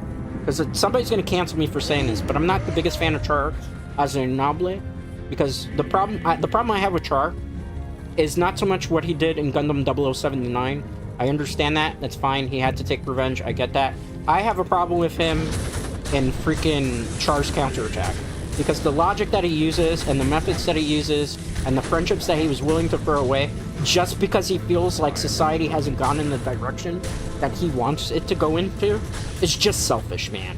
And the fact that the girl with the blue hair, I forgot her name in the movie, that's, like, horribly in love with him, even though it's kind of weird and gross, right, because of the age gap. Like, he uses her as a pawn just to be able to get what he wants. So it's like everything that Char had done in all the Uri series to, like, redeem himself as a good human being and a likable character, like, he had a redemption arc, and then he just completely blows it in freaking Char's counterattack. I used to like the character, and then when I saw the movie Char's counterattack, I'm like, why did you do this? I always hate that, because they do it in so many Gundam shows, too. Like, they did it in Gundam Wing, and it always pissed me off in Gundam Wing, because they did it with, like, the Char clone, which was, oh my god, Zex Marquise. Anybody remember Zex Marquise? Yeah, you know? So, like, it angers me, man. Because it's like, they have these characters have these great redemption arcs, and then all of a sudden they do, like, this 180, and it just screws up the character development. Like, quite a bit. Like, the last good Gundam show that I watched where I felt satisfied by it was the Ape MS Team. And Ape MST had the freaking sad ending, bro. And what was the War in the Pocket one? Wasn't that bad either. I see your chat, Nerbic. Just give me a second to take care of these large amount of enemies here, because it's just... I'm playing on the hardest content, so if I literally look away for a second, what's going to end up happening is I'm going to get killed with these. Because I might make it look easy, but this is like hard content I'm doing. Just give me a second to like get over here. Generate a portal so I can see your chat, actually. What'd you say? Char's counterattack was just Char having a midlife crisis. You just got a Zaza beat instead of a muscle cart. Yeah, I 100% agree with you. Honestly, the first Pacific Rim was fine compared to, say, Bayformers. Barely bare bones, but the sequel was god-awful. It's a good thing to know that I didn't watch the sequel. Yeah, Char was a midlife crisis, man. I agree with you. He was having a midlife crisis. And... you know, which the ending too, like the way the ending ends, where it's like, oh, well, it looks like Char and Armoro died there, so, you know, all these characters that you love, you know, they ended up never being able to put their differences truly aside for the girl that's dead. So instead, you know, they're just gonna, you know, have their pissing match and use the rest of the world as their pissing match. Like, it just pisses me off, man. Like, like, I wish Char's counterattack as a movie just didn't exist. Because if it never existed, we would have had a perfectly satisfying ending with Gundam Zeta and then Gundam Double Zeta. But then they kind of screw the pooch there, you know? And, like, at least with, like, the alternate timeline Gundam shows, you don't have those character redemption arcs where then they reverse it. Like, for example, there's one where it was a true character redemption arc. Anybody remember Mobile Fighter G Gundam? I know that's such an old show. It's like not my favorite Gundam show, but I do respect it for what it tries to accomplish. Oh, we already did this. Okay. Let me back out and we'll go back in. So Mobile Fighter G Gundam has the character Master Asia. And Master Asia starts out where it seems like he's the good guy, and he pulls the wool over Domon Kashu's eyes. And if we find out that he's linked himself up with the Dark Gundam and is a bad guy now. The master of the main character. And throughout the show, the bad main character, Master Asia, is doing stuff to kind of prevent Domon from, you know, stopping the Dark Gundam and everything. When we get to the final arc, and it's spoiler alert for those of you who haven't seen the show, so I'm just warning ahead of time, you know? It's one of those things where we find out that, you know what? Master Asia was doing all these things just to train Domon Kashu to be able to stop the Dark Gundam, and that he wanted to push his training. So he joined the evil side just as a form of training. And for this thing, he pays the price with his life. He ends up dying because Domon manages to truly succeed him as the King of Hearts, and Domon, who pretty much thinks that he's 100% in line with the evil Dark Gundam and everything, you know, goes with it. It's a sad ending, you know, for Master Asia, but it's a redemption arc where we find out. Then I get, like, pissed off because, like, Zax Marquis in Gundam Wing, he starts as a bad guy, then he becomes kind of a good guy, then he becomes, like, an anti-hero where he's doing everything himself, and then he becomes a bad guy again, and then towards the end he becomes, like, a peacekeeper corps with, what is it, Gundam Wing Endless Waltz. And I'm just, like, confused, like, why we always in Gundam shows gotta go wishy-washy with these characters, you know? But I suppose that's kind of real life for you, right? We have people who have, like, their moments where they're angry at people, and then you have moments where they're fine with each other, and then, you know, so I suppose, you know, art sometimes mirrors life and everything, but, like, it bars me. And I hate Char, only because, and I don't hate Char, only hate him because of Char's counterattack. Only hate him because of that. I think his look is cool with the glasses and everything, but I can't stand Char for, you know, all the stuff he did. I'm traumatized by Char because of Char's counterattack. Also, like, another really good alternate, well, it's not really an alternate universe, but it's a movie that they never truly finished, even in the end. I like Gundam F91 with Seabook. Anybody here a fan of Gundam F91? It's such an old anime as well. Like, I really, like, kind of going into my old anime back catalog today, but freaking love F91. I know it's a film that starts very slow, and the plot's very confusing, but I love, like, the ending, where, you know, Seabook is looking for Cecily, because he thinks, like, she's destroyed, and he has to tune in with his new type powers, and he decides to go swimming in space because he thinks he sees her in, like, the mecha all destroyed and stuff. And then the song is playing in the background, and it's a song about love and not giving up hope and stuff. Oh my goodness, that's, like, good 90s freaking romance anime cinema there. I eat that crap up. But then again, my favorite anime of all time is freaking Super Dimensional Fortress Macross. I am forever obsessed with that show. I will forever be obsessed with that show. That is my guilty pleasure. I will watch it at least once a year whenever I can. You know, all the episodes, Macross Do Me Remember Love, Flashback. I do watch the other series, obviously, as well. Macross 7 would be my second favorite.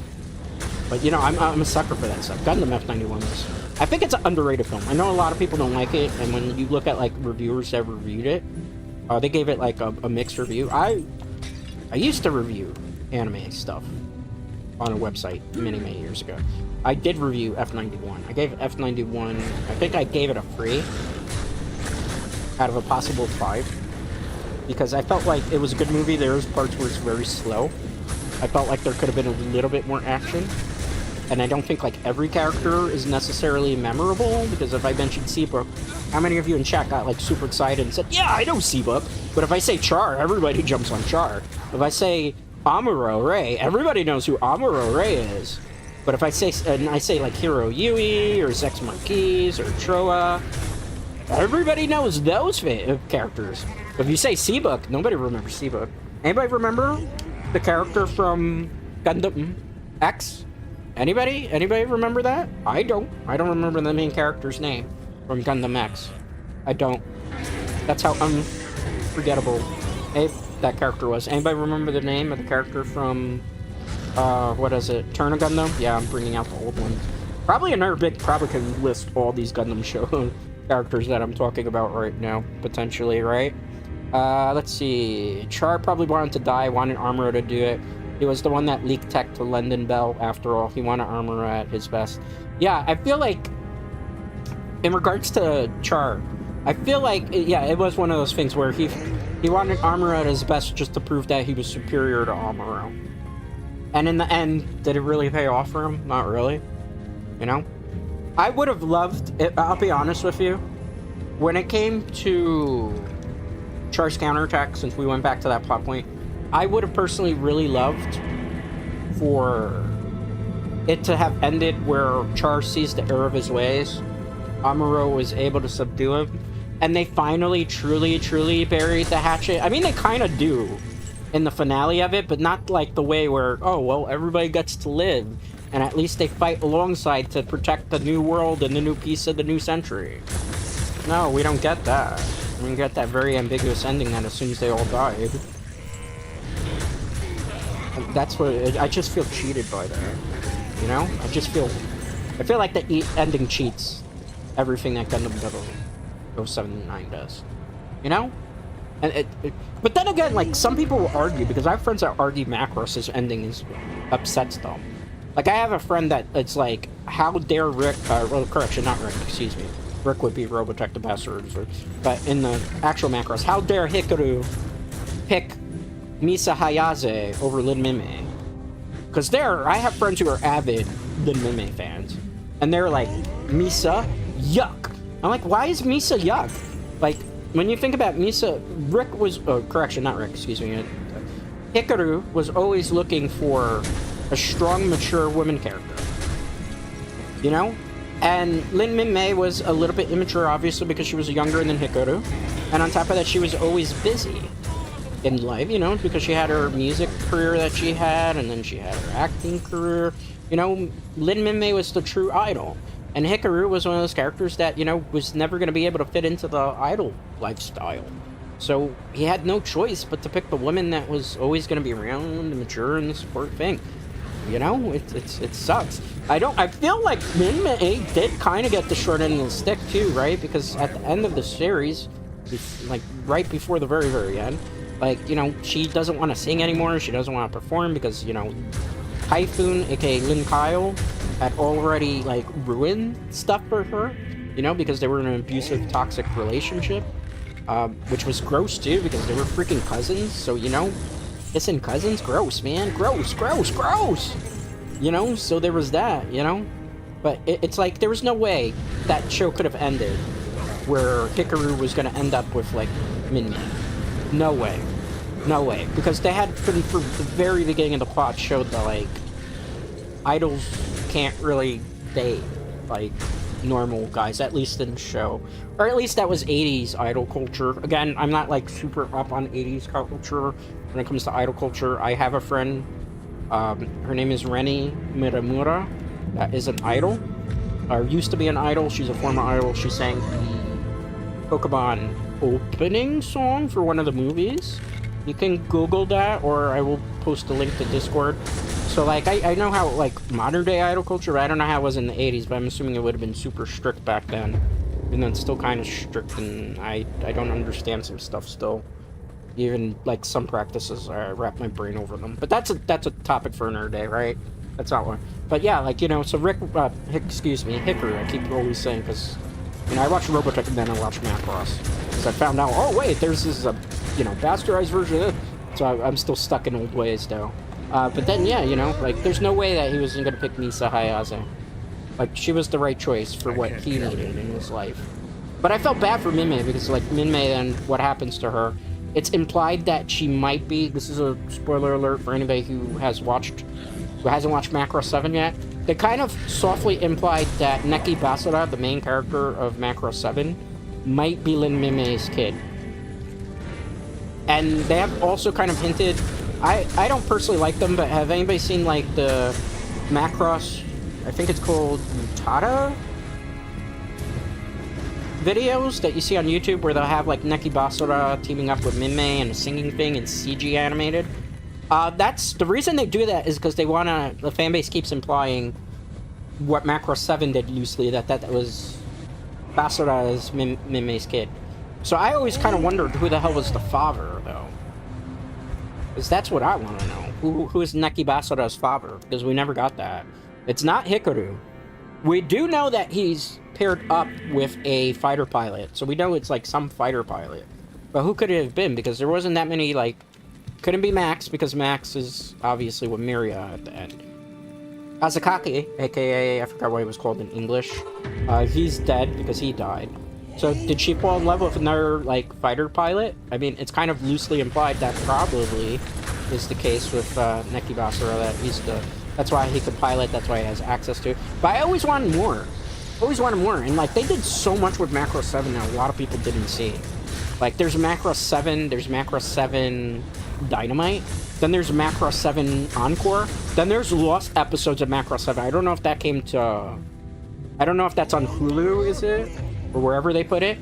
Or is it Disney Plus? I don't remember which streaming service is showing it at the moment. But yeah, there's like lost episodes that they didn't see, and there's like a whole bunch of things that they went into, but they never went into further that. You know? We learn about Max's other children because he has other children in the Macross 7 timeline. So he has, obviously Maylene. He has Miria Jr., which is the one that we saw in originally Macross. Then he has like 3 daughters. Because there's one daughter that's kind of an adopted daughter that's from the Macross M3 video game that was for the Dreamcast, where she was like a Zentrandi defector, and like Max basically bests her in a fight, and then she becomes like a main character of M3, and she becomes good, and they adopt her and stuff. So, you know, I like what they did in the I guess you would say the extended universe, parallel universe, I guess you'd call it, of Macross, because like Max becomes like an admiral of a fleet. He has his daughters. He has a tiff with his wife that becomes mayor of Macross 7 City.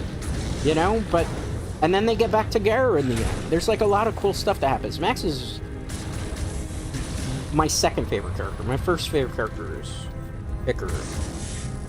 My second favorite, obviously, Max. Max is obviously the better fighter pilot than Hikaru, but Hikaru is the more, like, that's, like, battle-tested.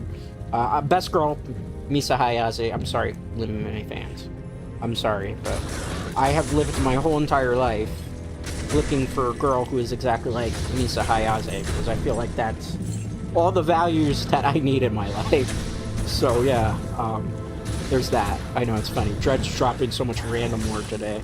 Right, I'm playing this old 25-year-old dungeon crawler that I'm having a lot of fun.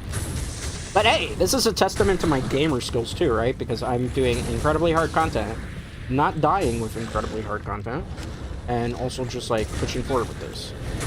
once we hit 7, we will be bouncing for the day. So you know, it's only gonna be like, you got a little extra time for me today too. So I started a little bit early. There's a lot of plans for this week too. If you haven't checked out the schedule, I can just go over a little briefly with these guys. Not ending just yet, though. But obviously today was Diablo, tomorrow's Bird Judgment. Because I want to play more League of Legends. I do have fun with League of Legends. Last time we had a lot of teammates that rage quit. I think what I'm going to try to do for League of Legends tomorrow is I want to play, how you pronounce her name? Kaylee? And I also want to try Timu, because I have them, but I never get to use them. So I think I'm going to change my queue preferences so that it's either Kaylee or Timu, because I'm tired of playing support. I've been playing, and I like Seraphine, don't get me wrong, but I'm tired of playing support because I feel like I have to do too much, and I feel like every time I go to play support, like I've been paired up with teammates that just can't carry top or mid lane. So I need to play like top or mid lane tomorrow just to feel better about myself. So we'll play League of Legends Wednesday, Dead by Daylight. For Dead by Daylight, I know we got hit by like hackers and stuff. I have a way of fixing that for the next stream. So don't you worry, Dread's got it covered. I don't think we'll have the problems that we had last time. In theory. Because I had a friend I was talking to, and I was figuring out how we're gonna do it. So we'll do Dead by Daylight Wednesday. Thursday, Pokemon TCG Live. I'm really excited to play Pokemon TCG Live. No Yu-Gi-Oh! This week. No Yu-Gi-Oh! Next week. We won't play Yu-Gi-Oh! Again until rank reset. Because I was playing Master Duel. And with Master Duel, I was playing in the event that happened, like Dice Rally. So I jumped to regular rank, and it's like, oh, it's Mitsurugi Rizal, or pure Mitsurugi. Oh, that's not... It's Mitsurugi Rizal, or pure Mitsurugi. Oh, that's not good. And it's been boring stale meta. And I'm like at Platinum rank going into Diamond. I just don't feel like sweating. So, like, I don't want to do that stream on Thursday because I know it's just going to be a miserable time. And I can't play a fun deck either because I'm trying to rebuild... what's the name of the deck? Branded? Because I had to dust some of the stuff that I need for Malice to be able to, like, just play Yu-Gi-Oh! Content. Because I know people get mad when I play, like, meta on the channel. But here's the fact of the matter, like, in order for me to make our fun decks, I have to play at the most proficient high level possible. The only way to do that, is unfortunately to play metagame decks. I know there's people out there that'll be like, oh, well, you can play with Blue Eyes. No, it's not a top winning deck. It's the thing that a lot of people don't understand when you're playing, like, card games in particular, is that you have to play metagame. Because if you don't play the metagame, you are going to have a rough spot. And particularly me as a content creator, that a lot of what I do relies on me being able to do well in matches for it to look interesting, right? Because who wants to see... Like, for example, I'll take this stream, for example, right now. If I were playing Diablo II Resurrected right now, doing these terror zones, and I was dying every 10 minutes, or every 5 minutes, people would leave chat. People would stop watching, because nobody necessarily wants to watch somebody dying all the time, necessarily. Unless you have a very cute voice, maybe then I could skip, but I know my voice isn't necessarily the cutest. That's a joke, obviously, because I'm a very comical, cynical person, but you know, I don't have a cute voice, so I have to rely on not screwing up to do stuff of that nature. And so that's why I'm like, when I play card games on stream, I have to play meta, unfortunately, because if I do, people who are coming in new will probably not want to watch somebody taking L after L after L. And people who've watched me play a lot of Master Duel will see this all the time happen, right? It's like, even when I play meta, it's a coin flip simulator, Master Duel right now. Don't get me wrong, I love Yu-Gi-Oh! But I can't play Master Duel format because it's a very old ban list. It's a weird ban list that they're using. You use so many coin flips that it's just random. And in a game that's so heavily dependent right now on, like, you winning the coin flip just so maybe you get to play, assuming they don't, like, dump 5 hand traps down. You know, it's no, fam. I need to play stuff that I'm going to have fun on stream and be able to, like, chat and talk. Do you guys really want to see me molding 24/7 in Yu-Gi-Oh! Master Duel on a first day? No, man. So that's why we're taking a break and we're going to play some Pokemon TCG Live. I'd love to play some Magic the Gathering, but you know what's the problem with Magic the Gathering? Magic the Gathering Arena is heavily paid to win. Like, I'm talking heavily you know, so it's a little rougher to do. F91 is probably my favorite Gundam design. Shame they didn't get a series, but when we got Victory anyway and Crossbones sort of follows up on it, yes, I agree with you, Urbig. Actually, have you seen an Urbig? They made a manga, I think it was only Japanese though, I don't think it ever came out in America, where they did actually a continuation to the whole Crossbone Vanguard story, and they kind of tell you what happened to Seabrook and everybody. It's a manga. I forget the name off the top of my head, but if you Google it and you put F91 follow-up manga, you'll get it. But yeah, Victory did kind of... I wasn't too into Victory, though, you know? Oh yeah, but yeah, getting back to what I was saying, though. TCG Live on Thursday. We will be playing Gardevoir EX. I did kind of fix up the Charizard deck because, like, I didn't realize when I logged into TCG Live today that they had already done rotation out because they follow obviously what's actually going on in the TCG and Pokemon. So in Pokemon, for those of you who don't know it, unlike Yu-Gi-Oh that does like a month, Master Duel that does a monthly ban list, or in particular, they do it like every 4 months. So instead of banning cards in Pokemon TCG, this is why I like Pokemon TCG so much. What they do is they rotate sets out, like how they do it in Magic the Gathering. So in Magic the Gathering, what they do is they rotate sets out. In Pokemon, they rotate sets out. They rotate a certain amount of sets, and those sets are no longer playable. So when I logged into TCG Live today, earlier in the afternoon, I was astonished to find out that a lot of my decks have been rotated out already. So what ended up happening was I had to... They give you, though, currency so that you can fix your decks up that were banned and stuff. So I used currency, made up Gardevoir EX. I fixed up Charizard. I was going to fix up Raging Bolt, but I realized a lot of the stuff that made Raging Bolt good, and I didn't barely got to use it that too, which is kind of sad.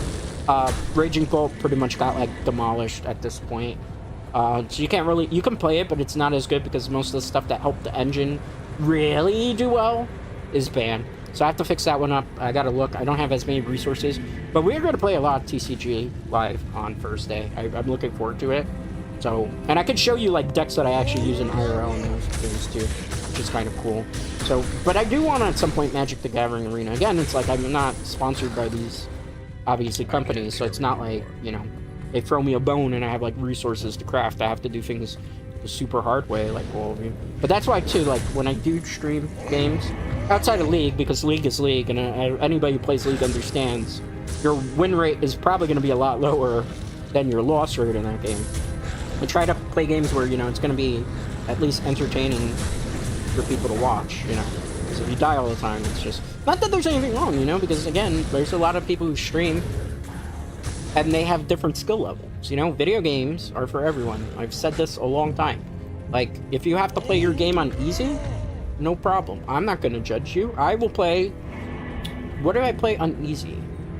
Headliners, because I was doing solo play, and I can't, like, do that in normal. Because if I do, like, the game's gonna punish me way too hard, and I'll play that on easy. What else have I played on easy? Not too many things, but a couple things. You know, Power World, I've tweaked the settings because it was, like, too grindy. You play video games the way that you want. But I understand, like, as a male, it's, like, harder for me. I have to, like, do well in the game, because if not, how the hell am I gonna be interesting, right? You know, that's just how I look at it, things. You know, it's not a battle of the sexes either. I'm just saying, you know, your boy Dread don't got a cute voice necessarily, so it's a little harder. If I lose a whole bunch, I don't have a cute voice. Ooh, I'm bad. Then they'll be like, "Well, get good, scrub." Everybody knows those things, right? You know. But then on Friday, we're gonna play Fortnite against Better Judgment, and we're gonna grind to be able to get the like Halloween free skin. And we'll see how it goes. I'm probably not gonna do viewers this time, because I feel like the last time I wasn't prepared for that Fortnite stream, and I left myself, like, open to stuff. And again, I know where people are going to be like, Dread, why don't you just play Fortnite with people you know? Most of the people I know that play Fortnite can't play with me, first of all, or they're probably would never be interested in playing with me. On top of that, you know, I've always said this, man, like, if wishes were fishes, there's just some things that are just not possible for me to do. You know? It's just kind of the way it goes, you know? That's okay, you know? But I won't be doing that. Okay. Let's see here. Good. Oh, Fire Shrine, that's bad, I gotta go back. I think... Do I not have any more books, or is it glitched? I have. It just wasn't activating. That's weird. Let me go back. Okay, here. I want to see what the rotation is on the Terror Zone, and then we're gonna kind of pretty much bow out. We got no Sunder Charms. How do we not get any Sunder Charms this time? Anybody there? Anybody know? Anybody? Let's back out, because there's no enemies here, and we'll go back and what we're doing. Alright. Did we even hit the level up today yet? No, we haven't. It's been a slow and grindy one, guys. Salutations. Very slow and grindy, you know? That's kind of how it is. Alright, Area Plateau. Let's see. I mean, in theory, if we don't hit the level up, it's okay. I think maybe, what time is it? 6:52. I'm only going till 7 o'clock. That's when I usually go to. For those of you who are new and enjoy what you've seen so far today, or enjoy those conversations, enjoy what I do, feel free, obviously, to hit that subscribe button, leave a comment in the stream, you know, hit a like.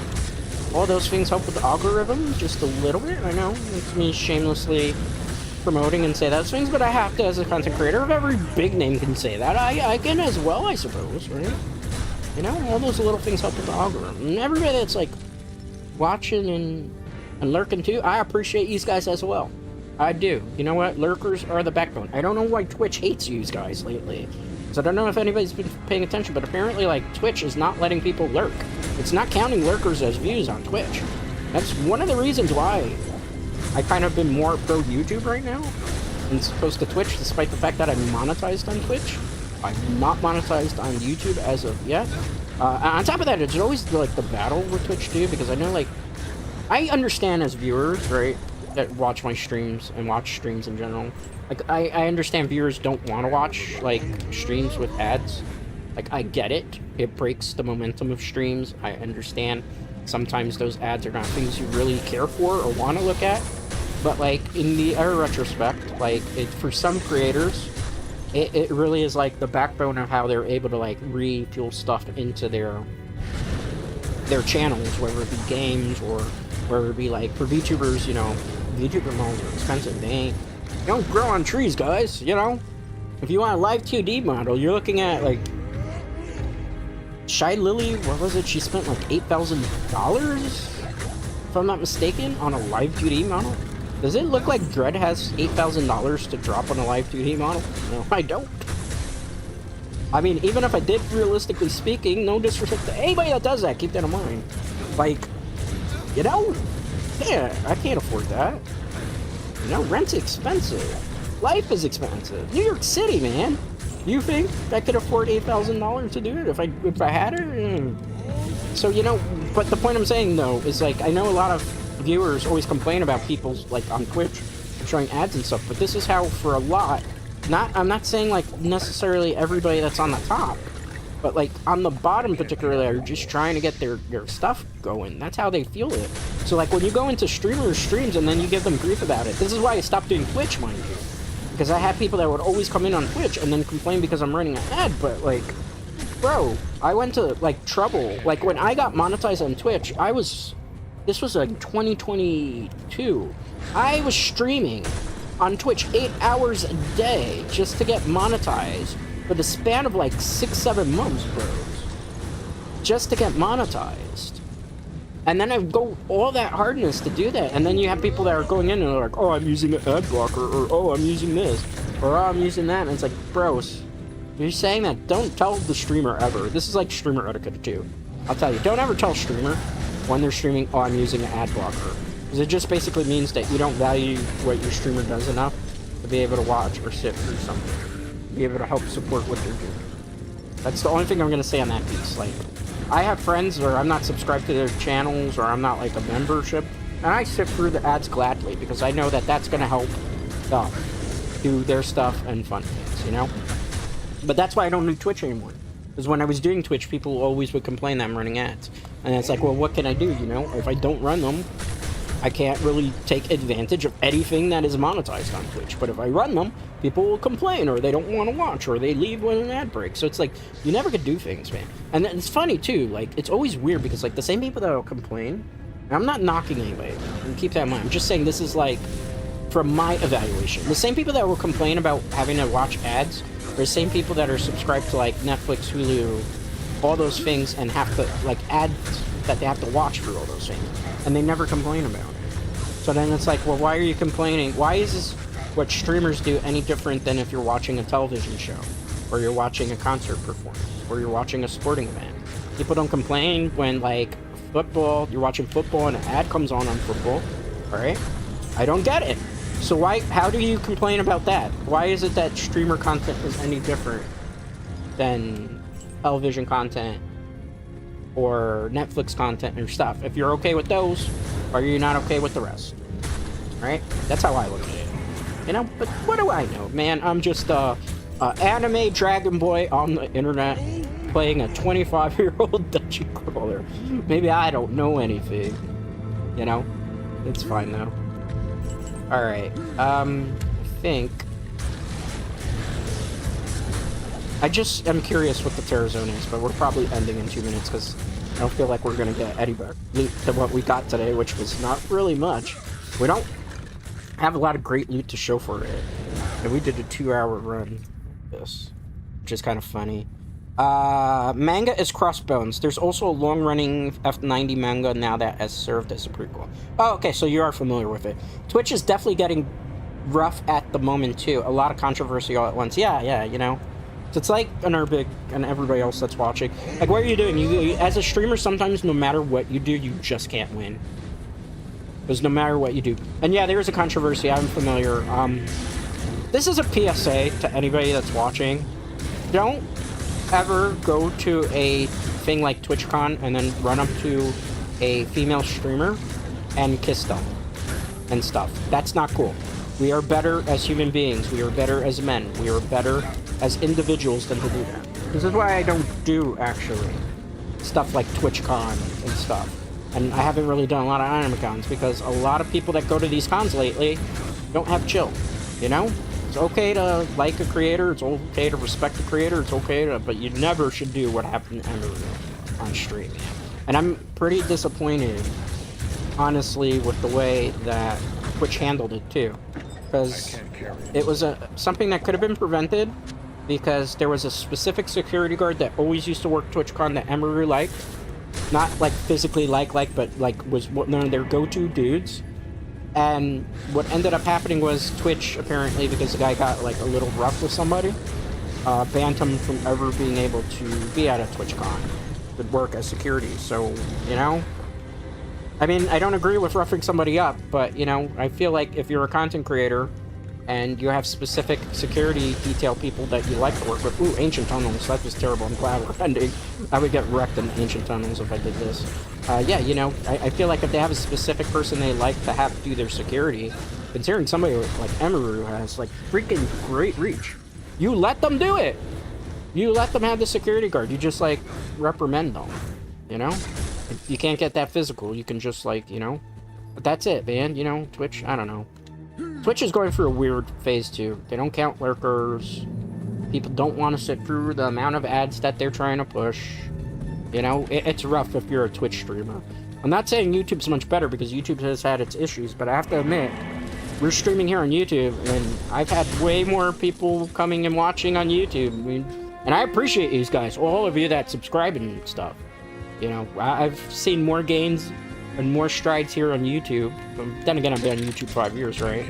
And I have on Twitch. That's also why it's like, as much as I'd like to give Twitch a try, I know that's not where the audience is. Okay, I don't think we're gonna get any better loot today, so I think this is where we are gonna call it. I've had my fill of Diablo 2 today, so you know, that was Diablo 2. You got 2 hours and 50 minutes. Twitch seems biased against VTubers too.